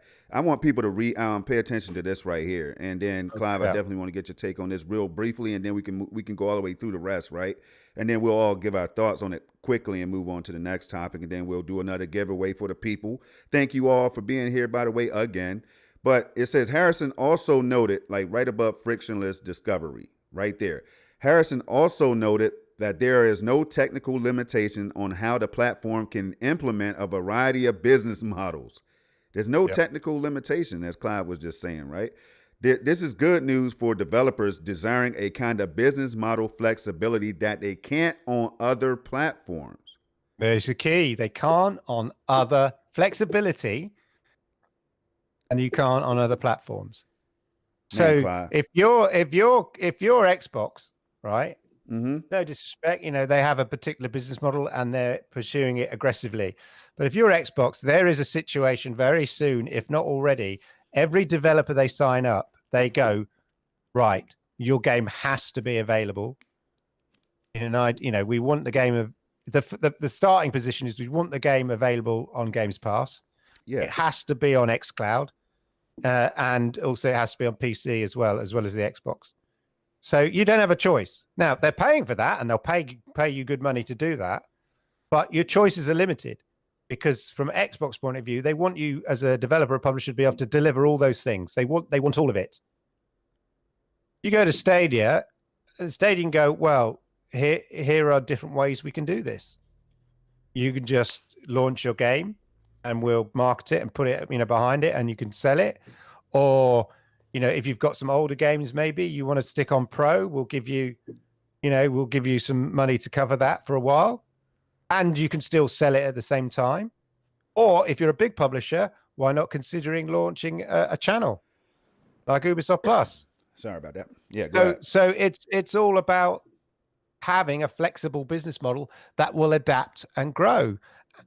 Bear in mind, this is 2 years ago. So everything they said in February 2021 about working with partners, working with their developers and publishers to find different ways, absolutely echo this original vision from 2 years previously. There's nothing new. There's no secret source or hidden stuff in the statement that Phil Harrison made in that statement when they shut down Stadia Games and Entertainment. They've adapted and evolved, looking at the runes, looking at the data that's come in over that year. And as they said here, they've got a business model flexibility. They flexed into one particular, direction.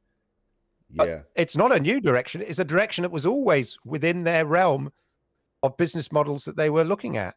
Because as he said here, there's no technical limitation on how the platform can implement a variety of business models. And that's what they're doing.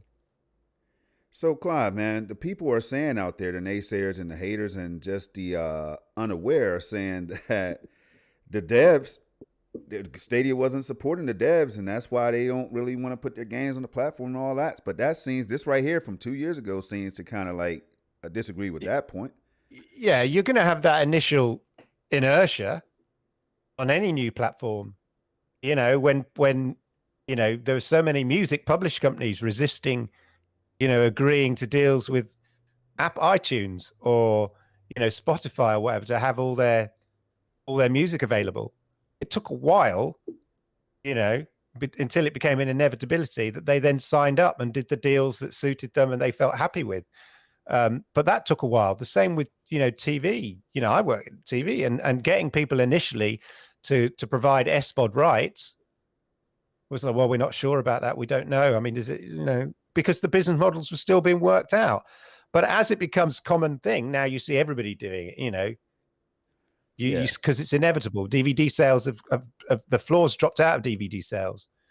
So you have to adapt to SVOD and stuff like that if you're a content provider in film and television. The same will happen with you know, is happening, not will, it is happening with games. And, you know, that's why Xbox are planning their whole business model around xCloud. That's the whole bloody point of it.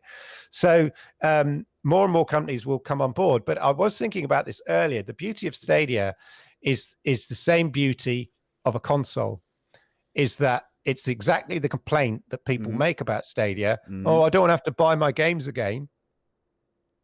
Publishers would love you to buy your games again. Pretty much. Yeah. So that's what I was saying. So as a model like GeForce, it's like you can understand why so many publishers pulled their games from GeForce, because they're going, well, you're just cannibalizing our existing sales. Man, come on, man. And GeForce are going to go, well, we're giving another opportunity, you know, hopefully another opportunity of people to play it. But ultimately, that is true. But the publishers are going, yeah, but you know, all the people have already bought the game. They're just going to be playing that game now. Where's the upside for us? Because they've already bought the game.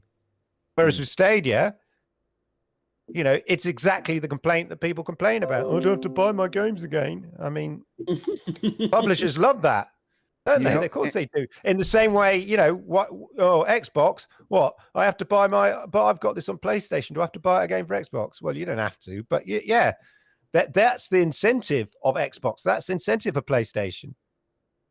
And equally for Stadia, it's not only it's another platform in which you can exploit your IP and earn money off it.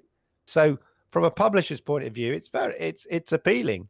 And when you know, Stadia can turn around and go, well, it's on, you know, 5 million LG TVs. Stadia app is built into 5 million. You know, it's rolling out on Sony as part of Google TV. It's on the TCL TVs or whatever. Yeah. You know, it's everywhere. And suddenly it's like, what? So people could just turn the telly on and the app. Yes. Oh, okay. And they have to buy but they're not playing the game they've already bought. No, they'd have to buy your game afresh. Suddenly that looks a very appealing business model. Man, I like the breakdown, Clive. Anything you want to throw on that part of it before I move on? Because this next one is a huge one that people keep forgetting about, I think. But we had to touch on it, man. Yeah. As far as frictionless discovery and what was talked about even way back when, which we've lost sight of. But we're not, don't go into that yet. We're right. We're still right before that. We're talking about like no technical limitation and how the platform can implement a variety of business models right now. Frictionless discovery is what's probably going to blow some minds when we get to that one. That's the YouTube integration and all that stuff. So you're saying just the basic business model and just the basic business model and all that stuff. They said it's good news for developers desiring a kind of business model flexibility that they can't. It's adaptable. Yeah, that they can't do on other platforms. It's not possible. I'm gonna put it like this. I think people think that this has all been thrown on its head because of SG&E. I'm gonna say this. I'll say that, and you guys know how I feel about Erin Hoffman John. Right. You know, she's one of my favorite people. Not just that Stadia at Google. Period. Yeah, KISSING. You know what I mean? Just period. I mean, just humanitarian. Hey, what he's talking about is humanitarian based and all that. You know what I mean? I know I am. Stop! My wife is listening. No, but I mean, she's a pure talent, and you know they had your wife. They did. Yeah, my wife too. Yeah, pure talent. Matter of fact, I'll drop her off at Google right now if they'll take her. No, but but even though I felt that way about the efforts that were being done with Stadia and the AI, I think if anything had a drag on its revenue stream and its potential and its profitability, especially now that we're talking all this, Clive, right? And I know Storm is starting to catch up on this with the whole advent of the Epic, the whole Epic thing, Epic versus Apple, and how profitability of Xbox or whatever is being put into question. I think the biggest drag on that profitability would have been SG&E, because SG&E is an investment tool for the future. And if you think about it, again, I could be getting this technology wrong, but if you think about it, when they were at DICE 2020, they said we're in a very scary place right now because we don't know what the actual ceiling is of the tech, meaning this tech, we can come in on Monday thinking that the tech, okay, ceiling is here, and then by Wednesday it's so much higher. Like it changes so drastically, and we're trying to figure out how do we put guardrails on this and develop something. So if you have that dynamic and you're continuously trying to catch that sweet spot on what to develop, what it's capable of, because you don't want to be in the middle of developing something, and then by the time it releases, you're like, but hold on, now we can do this, and this. Oh, let's go back to the drawing board. Yeah. That thing can have a drag on profitability. And if we want this platform to be sustainable, you got to have a profitability prospect, kind of like what Microsoft is doing. Yeah, there might be questions about what Game Pass is doing or whatever, but that doesn't matter. They're making ish loads of money off of Havoc, Minecraft, and a lot of the other deals that Microsoft has done behind the scenes as far as gaming is related. Selling their games on Steam and stuff like that's bringing a lot of revenue in. So Stadia has to bring in a revenue stream like that in order for more blank checks to be written. Satya Nadella wasn't willing to write those blank checks until Microsoft Gaming had those steady streams of revenue. So I think that all the stuff that was even said in 2019 are still relevant. I think they're a better perspective now with SG&E closed because, again, all the stuff that was talked about in this article earlier, I think still hold pride and true. You can make money using a console setup. Again, we got developers making games for Xbox who can't get an Xbox. Right. So there's no better proposal for all this, especially during COVID. So yes, I think the business model applies now and applies probably more than ever, being that SG&E is closed and we're in the middle of COVID still. Man, yeah, and it's in this article, which is an interview before the thing is launched. Yeah, they're not talking about SG&E, right, and those ambitions, because SG&E was the most blue sky. Yes, of all the concepts around Google, and as you say, it was the most risky one, and the most probably labor intense one in terms of risk reward. You know, the number of people, and whilst I admire their lofty ambitions at the time, as we all did, when you break it down to the business, if anything's going to give, it's the blue sky bit. And in this article here, which was written, people remember, two years ago, prior to the official announcement and launch of Stadia, this is several months before that, Phil Harrison, absolutely honest, and nothing has changed from what he said here. It's not going, and I quote, it's not going to be a switch that we suddenly flip and suddenly we're all in a utopia of cloud-based gaming. Right. It's going to take a while to get to the scale we think we can get to. Wow. Okay, we're year one. We're just over nearly a year and a half. Transparency in that, yeah. And then the other thing is, part of the transition will be about developers getting used to developing games that are cloud-centric as opposed to device-centric. Google itself may also have to go through some launch as well as growing pains with the platforms. Right. Yes. But we had this big one real quick. We have this big one, guys, that we still need to talk about, is the frictionless discovery. If you could scroll down a little bit so they can see that. Okay. But basically, I had to read through it real quick because this is monumental. This is stuff that still hasn't come to light. And I guess that's why they're trying to kill the tree before it anchors the roots and everything, because then at that point, you have a big problem on your hands. But Harrison, it says Harrison also hinted at the integration with YouTube and potentially Google messaging services will be a major advantage for the Stadia platform.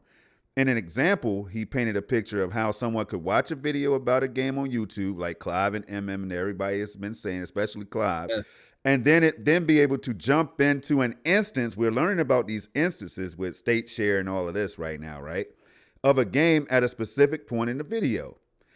People could also much more easily share linkable streaming games with each other via messaging platforms, which could lead to a new form of game discovery. He noted that when a game is a link, the internet is your store. Now, I had never heard anything like this before Stadia, y'all. It blew my mind, right?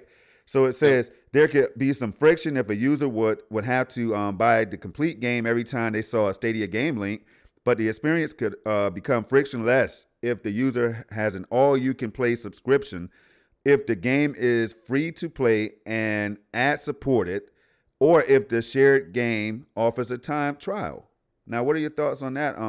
First, what are your thoughts on all of this right here, especially the ad-supported part? If they put ads somewhere, is that a deal breaker for you? Could you even see them doing something like that? It's possible. I mean, we saw Amazon kind of toy with it a little bit. Yeah. Like during the beta where while you were waiting for a game to boot up, you saw somewhat of a semi-ad. I wouldn't be surprised. I mean, right now, look, we gotta be real here. These companies aren't here just doing this for the culture. They're here to make money ultimately. There are some things that they're willing to take risks on in order to, or in order for it to grow and mature at one point in time, and then they'll flip the switch on and become the business conglomerates that they are. So to see ads in there some way, you might see it attempted. It'll all be about our response on if it's accepted or not. I can imagine Stadia Pro gives you no ads, where Stadia Free might give you. It depends on whatever the player's appetite is for this. So I don't know. I can't speak to that. But what I can speak to is that I truly and totally think that the business model that is going on right now with with games coming in at $60, $70 right now, people not being able to get a hold of consoles, people wanting to play these big games though, but not pay the $70 and have to spend another $500. I just think that the proposal of Stadia is so grand in that scheme of things. And again, one thing that I don't have the link on me right now, I'm not going to pull it up, but everything that you just read that Phil Harrison spoke to is going to be true. Clive mentioned it too, that it's not going to be a flip of the switch. It's going to be true. Everybody that's invested in this, they're not stupid. And that's what we got to remember. Right. People that are listening to this, I get that a lot of us content creators, people that are out there in the ethos and doing the mainstream media, we want to be the experts, but we're the people behind microphones and typewriters. Mm-hmm. These are the people that are billionaires. They're rich for a reason. They've done research. They got data in front of them that we've never seen. And some of that data is starting to drip out. There's the NASDAQ article that tells you that this is not going to become a 2 to 3% business. The rate of growth, the rate of growth is fast, but it's not going to pull in $7 billion until 2027, right? By most analysts' projections. Right now, today, mainstream gaming is at $189 billion. You know what I mean? So cloud gaming, and that doesn't speak to the capabilities. That just speaks to the saturation within the average community. So again, all this right here, I'm glad we're going over this because it's showing you that Stadia has not really moved from, what they feel is a good course. And again, it still all applies because this platform is an emerging platform. It's still young. It's very capable, but it's still young. So. Absolutely. Clive, anything on that one right there before we move to next APK and then the next giveaway, y'all, before we close out? They've always talked about the YouTube integration and having the clips, and we've seen it. We saw it at Connect, the Connect before Christmas. They sort of did it with the demos and stuff like that. We've seen it when they recently in tweets. So that's, putting the links in messaging. When Stadia does a tweet, you play the game now. Here's the link, takes you straight to it. The idea of, state share is has only been in operation for less than 6 months. Yep. But we're already seeing it out there. So these are all the things they talked about. And, we're still so early, really, even after 18 months, in terms of that tech being rolled out only less than 6 months ago. I mean, I don't know where State Share is less than 6 months old since it's been out in the public. So these things take time. And the other thing with the YouTube integration is the problem that Stadia have is that it's only available in 22 countries. Right. Mm-hmm. And so you need a mechanism in which it recognizes if somebody's watching a YouTube video. So you bear in mind that YouTube is everywhere in 100 and 200 countries. If you start automatically putting links at the end of things, they're not going to be available. They're just going to come to a website that says, sorry, Stadia is not available in your country right now. Watch your space. And that user experience is not a good experience if you effectively come to a dead end. So, whilst that's absolutely their aspiration, they just need to find a way of doing it which they should do because they have targeted ads, but just find a way that it kind of works without giving an overall negative experience to people in which, Stadia is not available in their countries. So I think as it becomes, maybe the next rollout of countries, then you have sort of more reason to then, put a link within a YouTube video because then it's accessible by more people. But I think the balance of countries that it's available in is not enough yet for them to start really doing that at full scale. But we've seen them touching on it and doing bits and bobs here, but it needs to be out in more countries for that to be really effective, I think. Man, great. Hey, very interesting discussion, man. For the next one, MM2K, I'm going to give you a break, man. You don't have to pull up the next article unless you feel like you want to. But the next one is the latest APK breakdown, teardown that was done. It is up. So basically, all right, so let me go ahead and share that. So basically, y'all, with this one right here, and you and Clive might be able to break it down better than me. I read it. I think I have my own thoughts on it. I think it's very cool. But what would you say, regarding this one first? Like, how big or small is this? Well, me personally, I think it's cool technology. It's a great investment in the technology and expanding on what it could do. I think that will I use it? Probably not, because I'm not a touch control. I'm not like these young whippersnappers. Neither am I. Yeah. Like my son can use touch controls, and I'm just sitting there with my mouth open, like I can't do it. I can only play touch controls on PGA golf. That's it, because those are the simplest controls out there. But for me, I always look at things at the big picture. I never say this is what MM2K likes or what MM2K dislikes, so therefore this is how everybody else thinks or operates. I never do. Well, it's just because of the nature of what I've been doing. I do data analytics and I look over demographics. So I've had to learn decades ago to separate myself and my tendencies away from other tendencies of the average person. And the average person is looking at this APK and they're floored and they're wild in a lot of ways, and especially skilled dev here. Shout out to skilled dev here on 9 to 5 Google, because of the innovation that's involved. You don't go forward with this innovation. And I think Clive hinted at this earlier. You don't do the hiring that's going on at Stadia. You don't follow through with the innovation that you got going on here if you just want to roll stuff back. With our Fortune 500 experience, me and Clive talked about this before we went live. I know of mergers. Your atypical mergers puts a halt on activity like this. So, yeah, things can be in contract, but if you're winding things down, they can get out of contract. You know what I'm saying? And a lot of this is internal. This is internal. Why do this? Why do this unless you're laying the foundation for future stuff?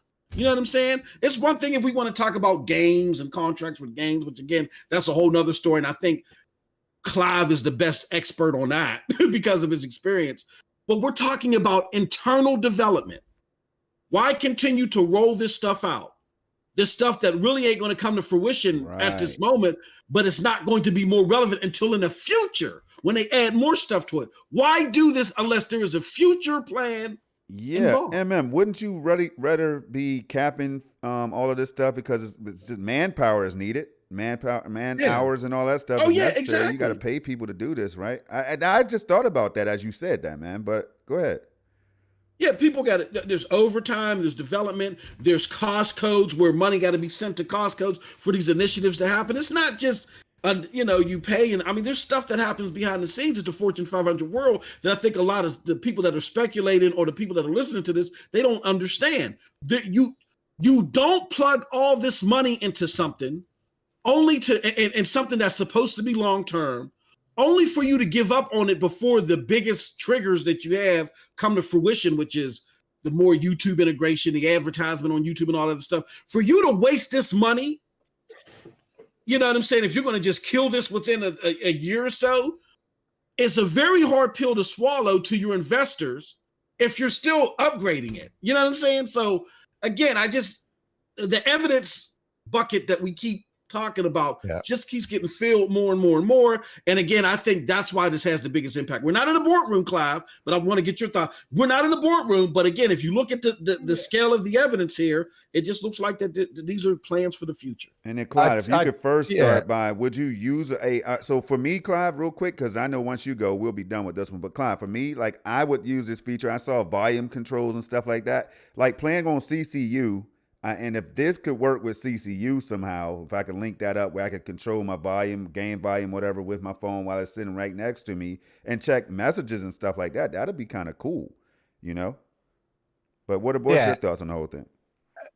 So for me, it's probably, I don't need it. I've got a set of, I'm looking at I've got 5 controllers, 5 Stadia controllers. That link with my CCU. So I don't need it, but we touched on it earlier. LG TVs are coming out later this year with Stadia baked in. The, Chromecast with Google TV is being rolled out to Sony TVs this year. Plus they mentioned it will also be rolling out to Sony TVs from last year as well. LG TVs from last year will also catch up with the new LG TVs coming out the end of the year with Stadia baked in. The problem is, how do you play with a controller without having one? So unless Stadia are going to bundle those games. So remember, this is all about ease of access. Man, you're so damn smart. I was just thinking this, Clive. You're so damn smart, man. Go ahead. Well done. I am. So the point is, how do people, so it's great that it's available on your TVs, but how do people play it?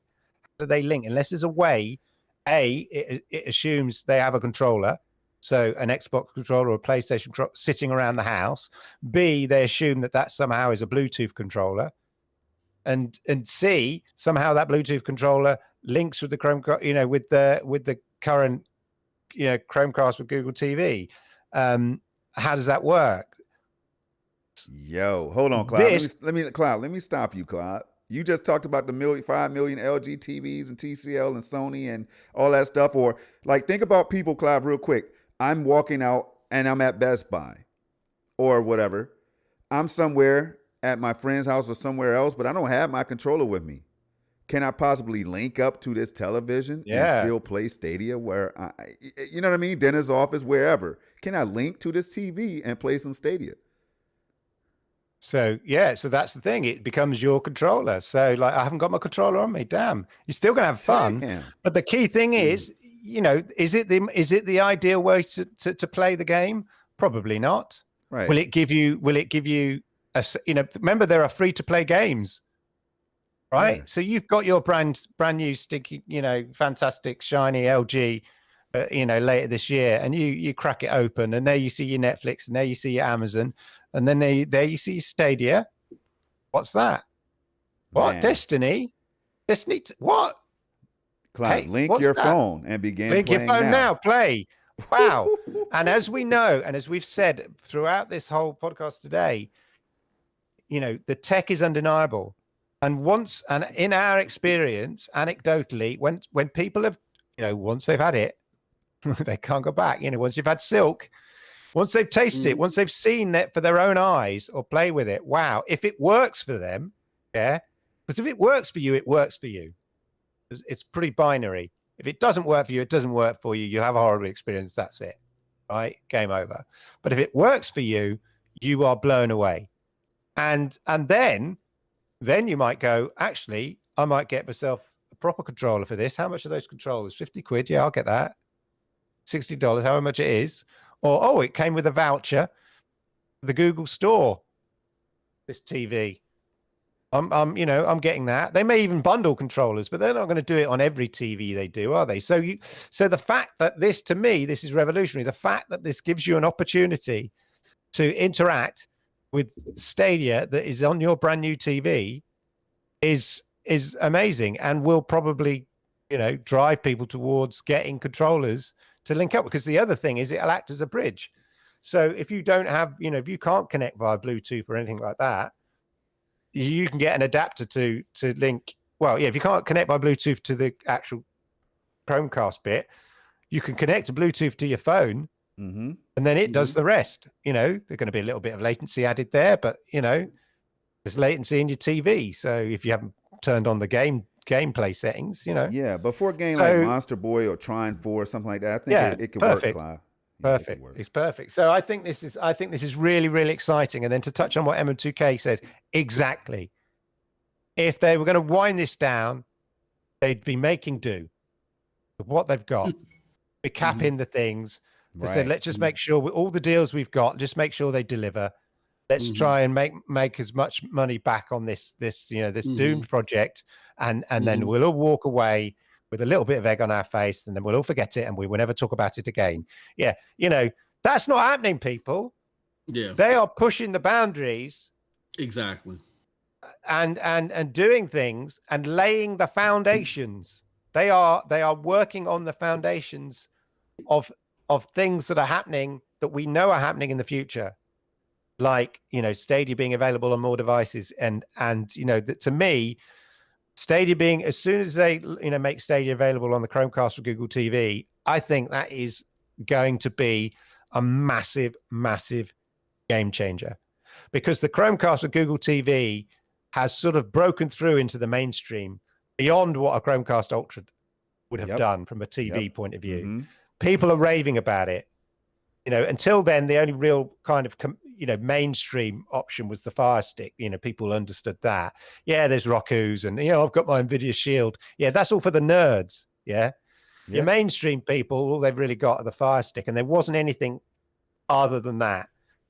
Now there is, and people are raving about it. They look at the UI on this thing; it looks amazing and stuff like that. And hopefully, within a month or so, boom, there's your Stadia app. Man, now hold that thought right there. So right now we're going to get into that final giveaway, people. For anybody that just joined, I know a lot of viewers are cycling through. If you just joined, we just gave away one Stadia Premier Edition earlier in the show, right? All you had to do was pick a number from 1 to 100. So we're going to do the same thing again, but this time, Clive right here with us talking today. Clive has secretly chosen a number, and anybody that matches that number or gets closest to it from 1 to 100 will be our next winner of yet another Stadia Premier Edition bundle. Now, all you have to do, people, at this point right now is start putting the numbers in. You can only choose one number, all right? So whatever your first number is what we're going to go with. And please don't flood the chat, because it's going to make it harder for us to see. But beginning right now, from 1 to 100, what do you think Clive Illenden's secret number is? We already know it, but do you? I don't think so. From 1 to 100, if you would like a chance to get a free Premier Edition, all right, that includes a controller, CCU, all right? You're going to have an opportunity right here. So if you can't use it, maybe somebody else can. But you must be subscribed to this channel, Project Storm. And why wouldn't you want to subscribe anyway after we put on a show like today for you all, this is what we do all the time. Clive does it on his channel. John Scar does great stuff. 4 Scars Gaming here on YouTube is always doing giveaways. People, MM2K, myself, we've done this on this very platform. This is all about you all. This is not about us. Now, I do wish that we could keep these premiere editions for ourselves sometimes in case something happens to my controller. But that's not what it's about. It's about you all giving it to your friend or somebody, a family member, a loved one or whatever, keeping it for yourself and having one for upstairs and downstairs, one in the basement, one in the kitchen, one in the bathroom if you want to. This is what it's all about. Get more people playing Stadia, which is happening anyway. If you look at just the Reddit numbers alone, over 106K or what, all those crazy numbers, more than 6 people are playing Stadia. I think over 106,000 at least we know are interested or are playing Stadia. But this is what it's about. So pick your numbers, put them in the chat. We have about maybe three more minutes, before we close this out. We're going to pick that final number, and then MM2K is going to be trying to communicate with you guys and let you know how that's going to get to you. But we will be checking, and I'm taking screenshots of these numbers, by the way. I'm smart. I'm taking screenshots of all the numbers that comes out. So if you haven't subscribed to Clive Illenden, John Scar on YouTube, 4 Scars Gaming, and Project Storm, you might miss out on your opportunity to get something for free. I'll take free water. So you know I'll take a free Stadia Premiere Edition. Come on, people. Anything y'all want to add, MM2K, as they're dropping these numbers? My homie Joran that won the first one, he's been validated. Shout out to him. We've already are making the arrangements. So congratulations, German. Thank you so much for your support and thank you for participating. He came back in here with the same number. Yeah, hey, I like it. I can dig it, brother. I can dig it. 7, lucky 7, man. How can you not go with lucky 7? Yeah. So, all right. So I'm calling out the numbers as we go down, fellas. And Clive, if you have anything to share, anything you all want to share before we close, because I know, we have to do things with our daily lives. Clive is working on multiple shows right now. So we're going to get him out of here so he can do his thing. But Clive, do you want to add anything else for the people who are concerned about Stadia while we get these numbers in? Just, look, nobody knows anything, so don't listen to anybody, including us. Just know what you know, and if you're firing up Stadia, whether in your browser or whatever, and you're playing a game and it's working for you and you're having fun, knock yourself out. Exactly. Pretty much. That's what it's about. MM2K, what about your thoughts, man? For the people who are really listening to this influx of this sea of Stadia negativity, man, what do you have to say to them? I'll say, to add, I don't want to steal from Clive, but I will steal from Clive if I have to. Right. But I don't want to, Clive put it so perfectly. And if people are curious, because I get people all the time that say, well, MM2K, why would, I don't hate to throw names. Why would a Linus Tech Tips or a Rich from Review Tech put it out there? They're YouTubers. They want clicks, baby. It's as simple as that. It's as simple as that. Most of these people are smarter than what they put out there. They know that them being wrong or them saying a certain thing will hit the sweet spot of you reacting and you clicking on their content. Absolutely. Ben Schoon showed us earlier, and I haven't of 9 to 5 Google, and Ben's entitled to his opinions. He was on Stadia Dosage platform, and me and him had exchanged differences about an earlier 9 to 5 article. But I got to give kudos where kudos has got to be given. Ben Schoon has set the precedent in that one article. He set the precedent of people that may not like Stadia or may not be optimistic on its future on how you write a fact-based article. So it's easy to do, but the incentive in not doing it is great right now. So what I urge everybody to do is after the show, if you don't know what to do about all this hate and stuff like that, we did a video yesterday where we talk about how to deal with troll posts and in factual posts. We're at an impasse right now to where you don't give this stuff the oxygen. You want to close out a fire, smother it. Don't give it the oxygen. The evidence outweighs itself. You cannot enjoy gaming if you're worried every time you press the A button. If you're worried if they're going to shut it down, if you're that paranoid, don't even play on the platform. You know what I mean? But if you're hearing all this rhetoric and you're not knowing which way to go, I definitely urge for you to check out the video on Stadia doses that we did. It's called How to Handle Troll Posts and the best way for the Stadia community to handle bad posts and troll posts. Definitely check it out.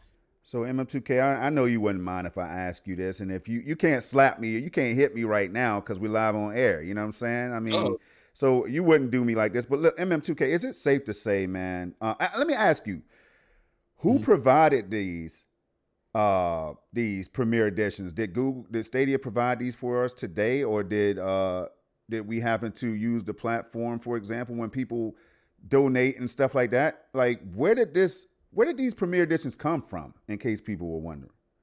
If people were wondering, Google didn't give these to us. And a content creator didn't provide it, or certain individuals didn't provide it. It was a group of people. You know who the group of people are? Who? You, the people that are listening. By you supporting the Stadia Dosage platform in the way that you do, you're allowing us to do things like work on building Stadia Dosage to be a more encompassing platform for more content creators. That's coming soon.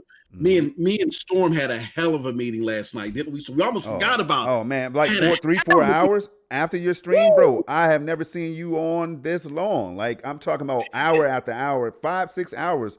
He was doing this thing, y'all, and then we ended with a nice conversation. Yeah, we had a great conversation. So great things to come in the future. More things, definitely, that I think you guys will appreciate. Also, you allow us to do things like with Doc Dark. That's very powerful to be able to just simply say to that good brother, here, just take the platform and speak your truth. If he would have came on and said, you know what, this is doggish and all this, we would have came on and we would have talked about it, because Google would have needed to hear what the issues were with the average consumer. And Doc don't shed any words. You know what I'm saying? So even though he's loving it, the experience, he's telling you it's for me, it's not better than my Xbox, but I'll put it in my portfolio. Here's some things I would like to see. So that's a great activity to be. But more than that, the bridge that was formed. Now you all, some of you out here in the chat and others from the Stadia side knows Doc, who's from the Xbox side. Doc on the Xbox side is not getting outcasted by the Xbox community. If anything, it's a whole level of information going on because of that. Crazy. Exactly. And that stuff is important. Last, but and again, we support gaming on all platforms. We talked about it earlier. We all support gaming on all platforms. We all do it ourselves. I'm part of a network that supports all platforms, all that other stuff. So that's here nor there. But lastly, the most important thing is that it allows us to do what we're doing today. Because you guys have helped make the Stadia 100 initiative so successful, where we are now, you can type in Stadia 100 and you get nothing but Stadia content or Stadia fandom. And I support and why? Because people are fans of the platform. And when you were a fan of the platform prior, it was easier to get access to this stuff. Things change, and that's fine for whatever reasons. That's not the point. But that need for this content never went away. I love hamburgers and chicken sandwiches, but sometimes I just want a chicken sandwich. So I go to Chick-fil-A. It's a restaurant here in the States, or fast food chain in the States. You don't kick in the doors of Chick-fil-A and say, where the hell are your hamburgers at? Come on. Where's your prime rib? Pork chops. You don't do that.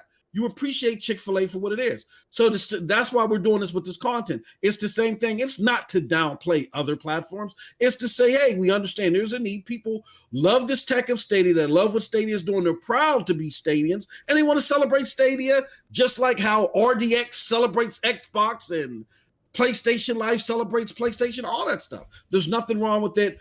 It's as Clive has alluded before, it's fandom that's been around since the dawn of man, and it shouldn't be looked at any differently because it's for Stadia. The audacity of being a fan of Stadia. I think it's crazy for people to think that way, but of course we want to create a safe haven for you to be able to participate in Stadia content and not feel bad about doing it. And this is our way of giving thanks to you to helping that effort. Yeah, people, I'm sorry. I know we went over a little bit, y'all. Check this out, though, Clive, and we appreciate you for staying on a little bit Thank you for longer than sticking what we around. normally do. Thank you. Clive, if it wasn't for us out here spreading this information, Clive, and we get lost in it, we give very detailed descriptions of what we think and share it with you all in the chat. So right now, do we have a number for the people? Clive, do you have somebody out here that you see that hit your number on the head exactly, or No, but somebody was very close. very close? Yeah. All right. Yeah. And without going over, that was close enough without going over. And Yeah. I mean, if you and I see Lucry Lubo 89. Lucry There it is. Lubo 89. Lucry Lubo 89 hit 14. Clive's number Yeah, was it was 15. 15. Wow. Yeah. So look, just to make sure that you are eligible, my good friend, I need you to do me a favor. Hit me up on Twitter. Can you hit me up on Twitter, Lucry? Hit me up on Twitter at MM2K. It's just that. MM2K, hit me up. Hold on. I spelled your name wrong, Lucry. Yeah, and while he's doing that, you could just type it in the chat. Remember, this is the opportunity to type it because Clive's we're gonna say where you can find us and all that for the remaining 2 minutes. And then from there, we'll wait for you, Lucry, though. We have to get your information and everything. So let us know if there's any kind of problem with Twitter or if you prefer Gmail or something like that. We can make something work. But Clive, where can the people find you, man? Well, I tell you what, there's clearly a lot of disappointed people in the chat. Wait, how?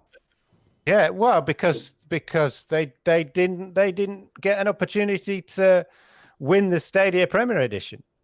So what I'm thinking here is, that's not right.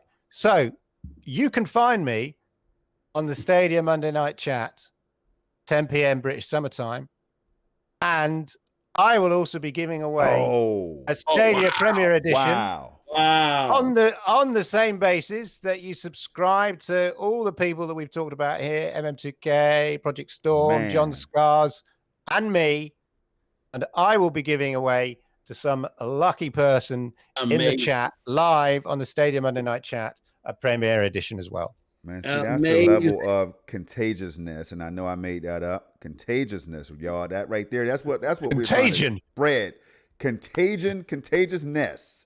Same damn thing. That's what we're trying to spread out here, y'all. This is what it's all about, man. Like, how can you not be? How could Tech Loving Mama? Where's she at, man? We got to get Tech Loving Mama on the damn show one time. You got to just come out here. Your kid, I think they'll be proud. I don't know what it is, but we got to get Tech Loving Mama out here, man.